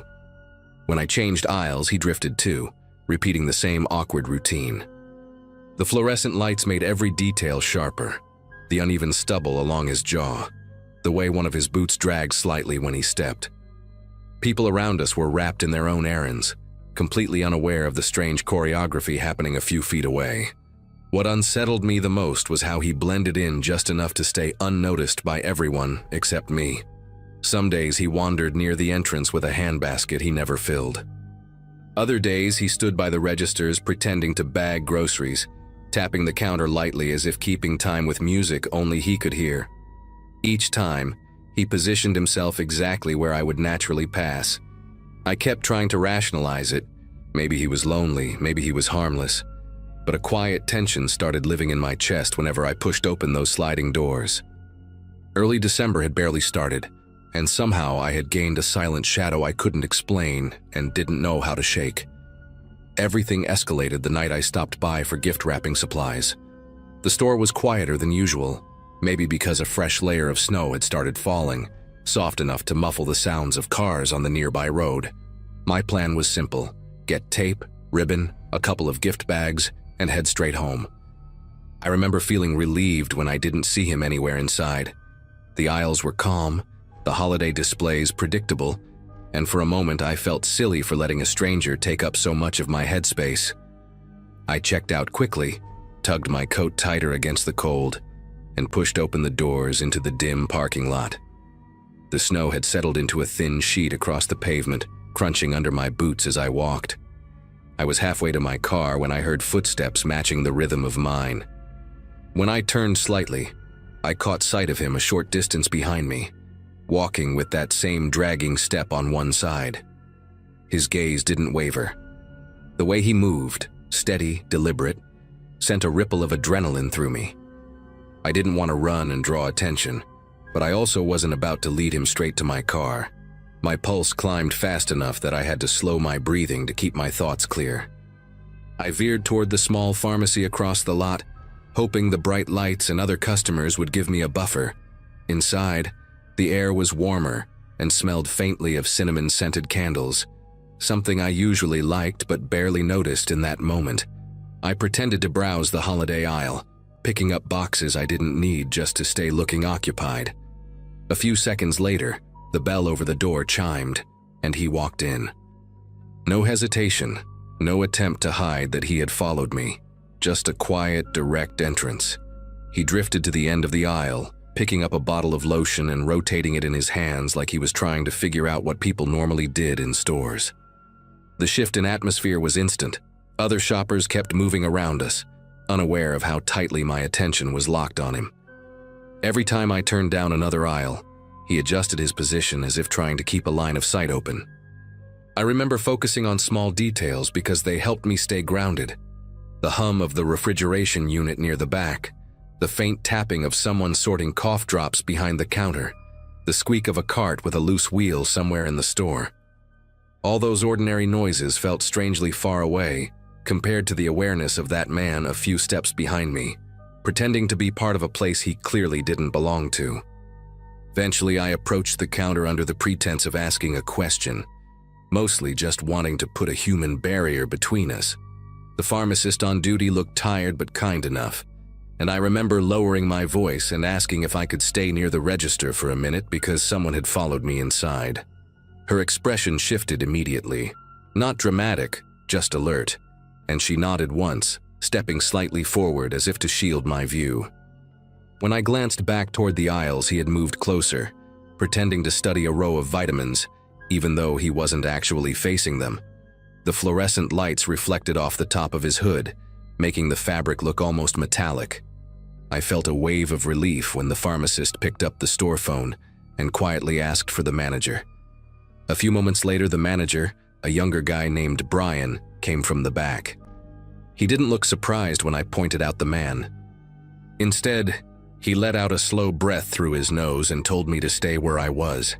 He walked over to the stranger, spoke to him in a low voice, and then guided him toward the entrance with a firmness that didn't invite discussion. The man didn't argue. He just stepped outside and stood there motionless like he didn't know what to do next.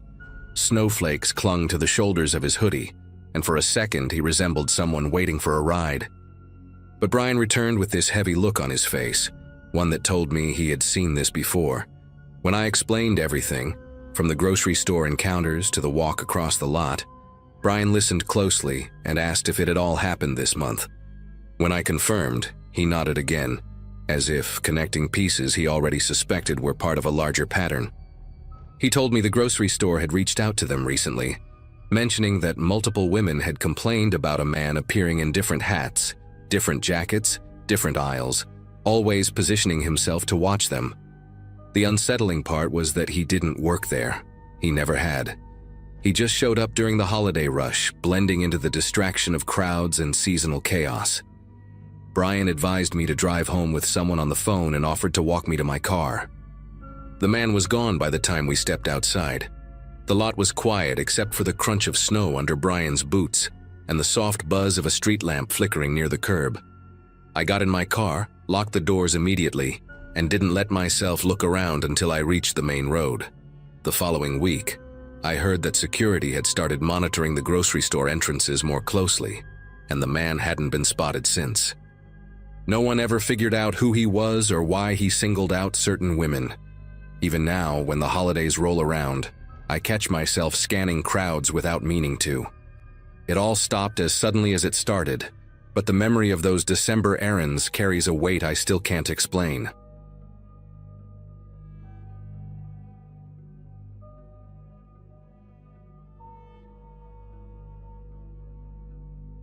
During Christmas Eve at my parents' place in 2024, I had been trying to unwind after a long week, soaking in the familiar warmth of a house packed with relatives, clinking dishes, and the smell of cinnamon drifting from the kitchen. My grandmother, Nina, sat at the far end of the dining table, wrapped in her red shawl with tiny embroidered reindeer she'd stitched decades ago. She kept glancing toward the hallway that led to the back door, her cloudy blue eyes sharp in a way that didn't match the rest of her aging features. At first, nobody paid much attention. She'd done similar things in the past, usually muttering about forgetting where she put her glasses or claiming she heard the cat, even though the cat died years ago. But this time she wasn't rambling. She sat stiff, alert, listening like she recognized something the rest of us didn't. Every few minutes she whispered that someone was walking by the pantry again. Most of the family brushed it off with tight smiles and jokes about holiday stress, yet the seriousness in her voice tugged at me more than I expected. It felt like she wasn't guessing, like she'd heard that particular sound before. While everyone finished dinner, I offered to take out the trash since the kitchen bin was overflowing with wrapping paper and potato peelings. Stepping outside, the cold hit me instantly, the kind that pinches the inside of your nose and makes your eyes water. The yard was quiet, so quiet it felt hollow, with only the hum of a neighbor's distant generator breaking the stillness. As I walked around the side of the house toward the trash cans, something caught my eye. Fresh boot prints in the snow. They stood out sharply under the porch light, the edges crisp, untouched by wind or melting. What unsettled me wasn't the fact that they existed, but where they led, directly toward the house, stopping right beneath the kitchen window where, minutes earlier, my aunt had been slicing pie. There were no prints leading away, just that lonely trail straight to the siding, as if whoever made them came close, stood there for a while, and vanished. I crouched beside the prints, trying to measure how recently they were made. The snow had fallen steadily all afternoon, a powdery layer that blurred everything unless it was new, and these impressions were perfect, every ridge of the boot sole pressed cleanly into the ground. I tried to convince myself it was a relative sneaking around for a smoke break, but the boot size looked larger than anyone's I knew, and nobody had stepped outside since we arrived. When I looked up at the dark kitchen window, I noticed the faint reflection of lights flickering from inside, and for a moment I imagined someone standing there earlier, watching my family move around, eat, laugh, unaware of being observed. A strange mix of curiosity and unease tightened in my chest, as if the scene in front of me didn't belong to a normal holiday evening.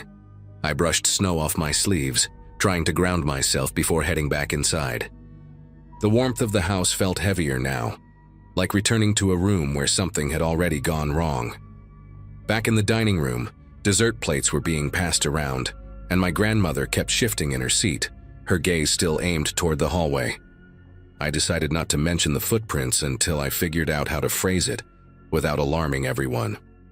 The conversation had turned lively again, my cousin joking about someone burning the cheesecake, my uncle bragging about fixing his old truck. But beneath all that noise, Grandma Nina's whisper cut through the air.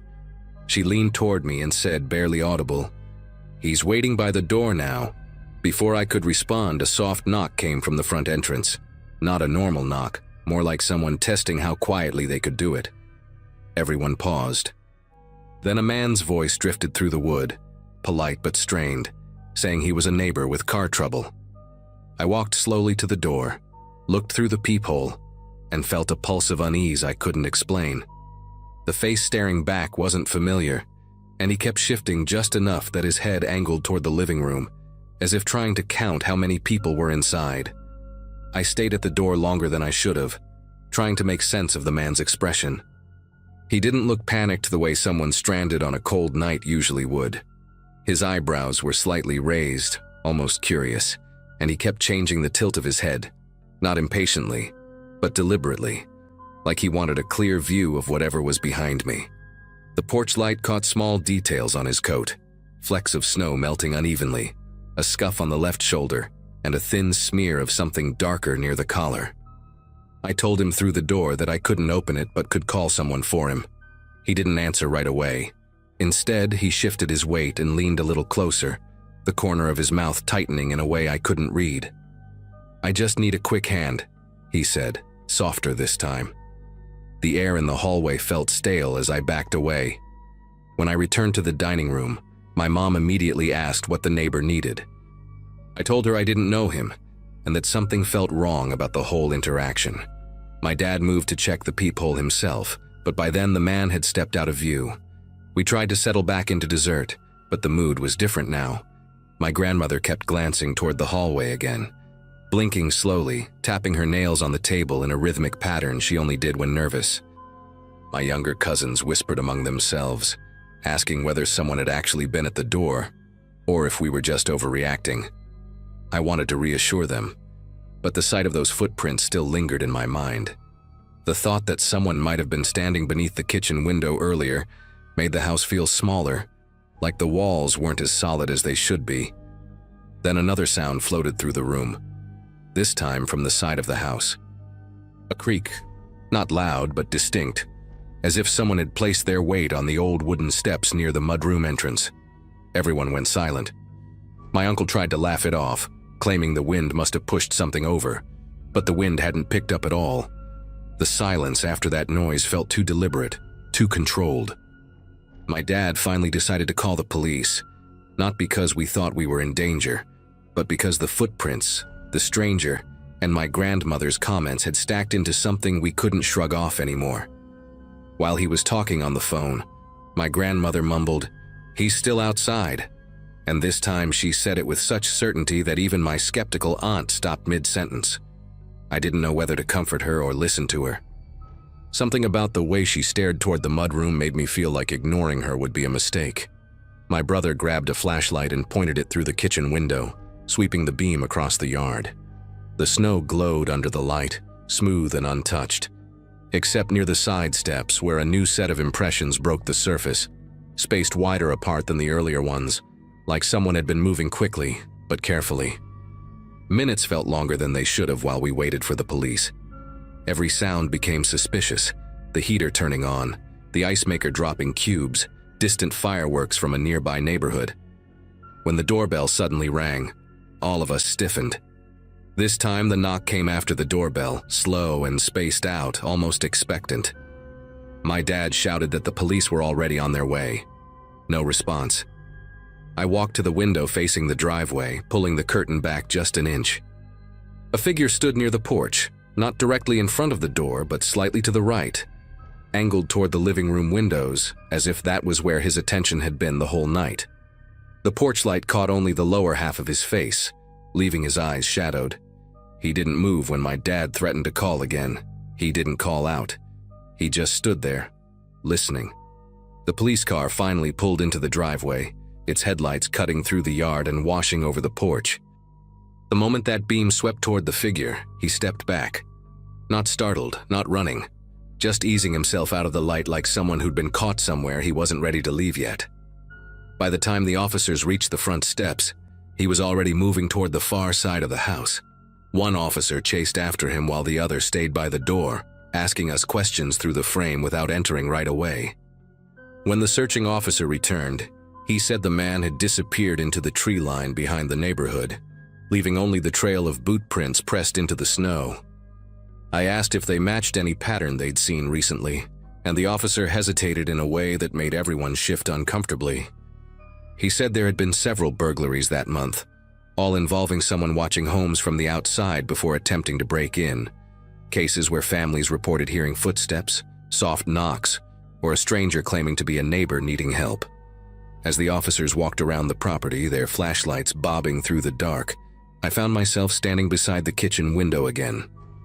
The snow beneath it was disturbed in a wider circle now, trampled by police boots, but I could still see the remnants of the earlier prints.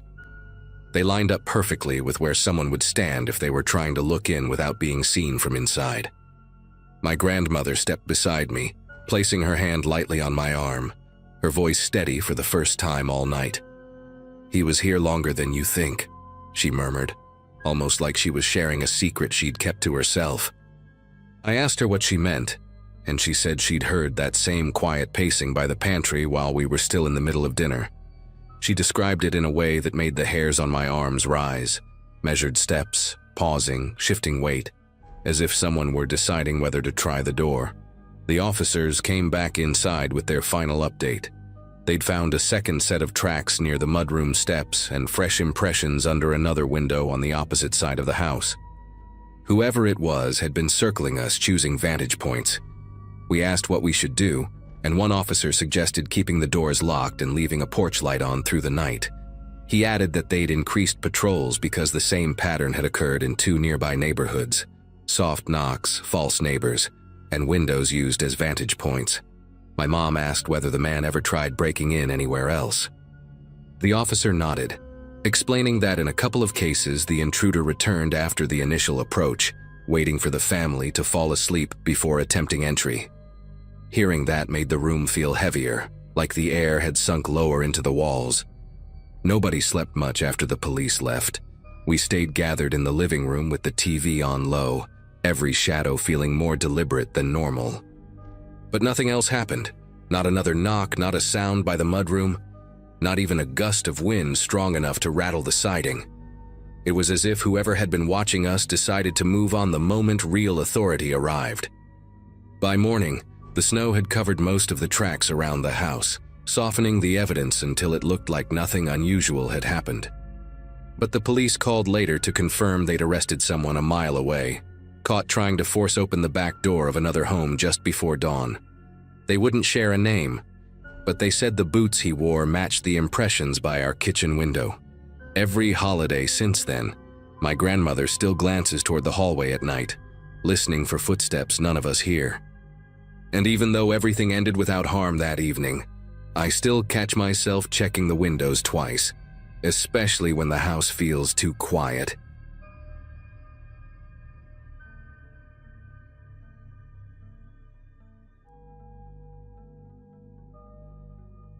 Late that December, life had slowed to a strange, almost quiet rhythm for me, out in the old farmhouse I'd been renting while saving to move closer to town. The place sat at the end of a narrow dirt road surrounded by open fields and a stretch of pines that always sounded like they were whispering when the wind picked up. I'd been working remotely for a small logistics company, buried in year-end reports, and mostly keeping to myself. The forecast had warned of a massive blizzard moving across the region, but storms were nothing new out there, so I'd stocked the pantry, charged my phone, and settled in, figuring the worst I'd deal with was boredom. The house itself had its quirks: thin walls, uneven floors, and an old heating system that hummed like a tired engine, but it had always felt predictable, familiar. That night, though, something about the air inside felt strangely static, as if the house had paused to listen for something I hadn't noticed yet. By early evening, the wind had shifted into a roaring rush that drowned out everything else, and the windows rattled like loose teeth in their frames. I kept glancing toward the porch because every now and then a dull thud echoed from that direction, quiet but heavy, the kind of sound you get when snow slides off the roof or knocks something over. I told myself that was all it was. The storm was piling drifts taller than the porch railing, and I figured some of the old furniture out there had finally given in. Still, the noise carried a rhythm that didn't match the weather, almost like someone nudging something across the planks instead of snow shifting on its own. Curiosity eventually got the better of me, so I walked to the kitchen window, expecting to see chaos. Snow everywhere, whiteout conditions swallowing the yard. What I didn't expect was how clean the surface looked, smoothed entirely by the wind, no trace of anything having moved at all. Then my eyes slid to the area near the back steps, and that's when the first real jolt of unease hit me. The entire yard was wiped blank by the storm. No tire marks, no animal tracks, not even the faint lines from the porch posts. Except for one thing. A fresh set of footprints leading straight to my back door. They were spaced evenly, crisp around the edges despite the wind, like they'd been made minutes earlier. But there were no prints leaving, no trail looping around the yard, just a single purposeful path heading right to where I stood on the other side of the glass. I leaned in closer, almost doubting my own eyesight, and that was when the lights cut out so abruptly, it felt like the house had been unplugged from the world. The furnace stopped mid-groan, the refrigerator clicked off, and the quiet that followed seemed unnaturally thick, like the storm had swallowed all sound except its own. The temperature began to drop fast, faster than I expected, and the darkness inside the house felt heavier than usual, as if the shadows had settled in with a kind of intention. I grabbed the flashlight I kept in a drawer near the stove, flicked it on, and the beam carved out narrow tunnels of pale light through the dark rooms. I stood still for a second, trying to hear anything beyond the storm's howl, and that's when I picked up on a sound that didn't belong to the weather at all. It drifted faintly from somewhere deeper in the house, slow and steady, like someone trying to control each inhale, the kind of breathing someone does when they're aware they're not alone. I stayed perfectly quiet, listening, and the sound repeated, measured, deliberate, coming from inside a home I knew I'd locked hours earlier.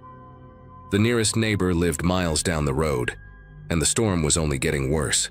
Whoever had made those footprints outside hadn't gone back out into the wind. I kept the flashlight pointed ahead as I moved through the hallway, taking slow steps to keep the old floorboards from protesting too loudly. The house had always creaked in predictable ways, heat expanding wood, wind pushing against the siding, but now every tiny sound felt intentional, as if something in the dark was adjusting its weight, waiting for me to pass. The breathing had gone quiet again, which somehow unnerved me more than hearing it. I felt the cold creeping into the hallway, the kind that seeps through layers of clothing and settles deep. I whispered a quick curse under my breath, wishing the power would kick back on, even just enough to get the heat running again. I kept telling myself there had to be a logical explanation, an animal stuck inside, or maybe the storm bending the walls just right to mimic a person's breath. But deep down, I already knew that wasn't it. Something about the stillness told me someone was in there with me. My phone had only a sliver of battery left, and with the cell towers barely functioning in weather like that, I couldn't rely on it for much. Still, I opened the camera and used the screen's faint glow to check behind me as I moved. The hallway looked empty, just the same peeling wallpaper and the same old coat hooks hanging crooked on the wall. But the longer I stared, the more I felt like I was being watched by something hidden just outside the reach of the light. When I stepped into the living room, the air felt colder, sharper. The curtains swayed even though the windows were closed tight. I swept the flashlight across the cluttered shelves, the old rocking chair in the corner, the wood stove that had gone quiet when the power cut. Nothing moved.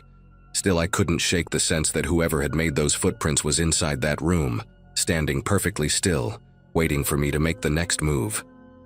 I backed up toward the kitchen where at least I knew the layout well enough to navigate without the light. The breathing sound returned, this time closer, just faint enough to make me question where it came from. It didn't echo through the house. It seemed rooted in a specific spot, like someone was controlling it with intention, measuring each inhale so precisely that it barely rose above the storm's wind. I gripped the flashlight tighter and scanned the counter until my hand landed on the small utility knife I used to open packages. It wasn't much, but it made me feel slightly less exposed. I kept the beam aimed toward the living room, and every muscle in my body felt like it was listening. The wind slammed hard against the siding, followed by a sharp pop from somewhere near the attic. The house was being battered from all angles, and I knew there was no way in hell any help could reach me until the storm died down. Whoever was inside had picked the perfect night. When the breathing stopped again, the silence felt heavier than the dark itself. I could hear the storm tearing across the fields outside, but the house seemed to absorb every other sound, swallowing anything that might have hinted at where the intruder was hiding. I moved slowly toward the back door, thinking maybe, just maybe, they'd slipped outside again, though the lack of departing footprints said otherwise. The window beside the door had frosted over completely, leaving only blurry shapes of the yard beyond. The footprints were still there, untouched by the wind, almost like the storm itself refused to erase them. I pressed my palm against the cold glass, leaned in for a closer look, and that's when something faint brushed the floor behind me. Just the slightest drag, like a shoe shifting its weight. The sound didn't belong to the house, and it didn't belong to me. I turned around slowly, raising the flashlight, already knowing the room behind me wasn't empty anymore. The beam of the flashlight shook a little as I swept it across the kitchen doorway, the cabinets, the edge of the hall. At first, nothing looked different, just the same chipped paint and old linoleum floor reflecting a dull stripe of light. But then I caught a glimpse of something near the pantry door, the faint outline of a boot, barely visible in the darkness, as if whoever stood there was trying to blend into the shadows by staying perfectly still. My throat tightened, and the cold in the room suddenly felt sharper, like the air had thinned. I didn't call out or ask who it was. The situation had already gone too far for that. Instead, I stepped back slowly, trying not to make noise, keeping the light trained on that spot. Whoever it was didn't move, not an inch, almost as if they were waiting for the exact moment I'd look away. The storm screamed against the windows, drowning out everything, but I knew one thing for certain. Someone was standing in my kitchen. I edged toward the small staircase that led down to the mudroom, hoping to put some space between us. The temperature seemed to drop again as I reached the first step, and I could see my breath clouding the air in front of me. The flashlight flickered once, just enough to make my pulse jump, and I hit the side of it with my palm to steady the beam. That tiny motion must have given me away, because the boot near the pantry shifted, barely, but enough to confirm the figure wasn't frozen or imagining things. They were watching me, tracking me. The house felt smaller with every second, each room narrowing in around me. I thought about running into the storm, but the last time I'd seen outside, the snow was waist high and the wind strong enough to knock someone down. If I stepped out there, I'd lose direction instantly. Staying inside felt like my best chance, even though the intruder clearly knew the place well enough to slip around without making a sound. I backed down the stairs and pulled the mudroom door shut behind me, locking it, even though I knew a simple lock wouldn't stop someone determined. The room was freezing, darker than the rest of the house, with only the thin outline of the back window letting in a faint bluish glow from the storm. I crouched behind the shelving unit, pressing my legs against a crate of firewood, trying to stay quiet while keeping my flashlight aimed at the door. For a moment, I didn't hear anything but the storm. Then a soft, steady sound rose on the other side, breathing again, this time closer, like whoever stood in the kitchen had pressed their face near the door to listen. The old wood separated us by barely an inch, and I could almost imagine the warmth of their breath meeting the cold on my side. I tightened my grip on the utility knife, forcing myself to stay still. The door handle twitched once, then slowly turned, testing the lock with deliberate patience. Something in me snapped from fear into focus. I knew the windows were old, brittle from the cold, and the one behind the shelving unit had a loose latch I'd been meaning to fix. I shoved the shelf forward, grabbed the window frame, and forced it open as far as the snow would allow. The wind blasted in, numbing my face instantly, but I pushed through and climbed out into the drift. The snow swallowed my legs, but I crawled along the side of the house until I reached the crawl space hatch near the foundation. It was barely tall enough for me to fit, but it was shelter, hidden and too narrow for anyone to follow quickly. I slid inside, pulled the hatch closed, and waited. The breathing near the mudroom door stopped. For the next few hours, I listened to footsteps moving through the house, slow and methodical, as if the intruder were searching room by room, certain I hadn't gone far. By the time the storm finally broke and the light outside shifted to dawn, the house fell silent again. When officers arrived hours later, they found the back door lock broken from the inside and a trail of footprints leading away into the field, prints that the wind never touched, just like the ones that had led in. I moved out 2 days later and never spent another night there.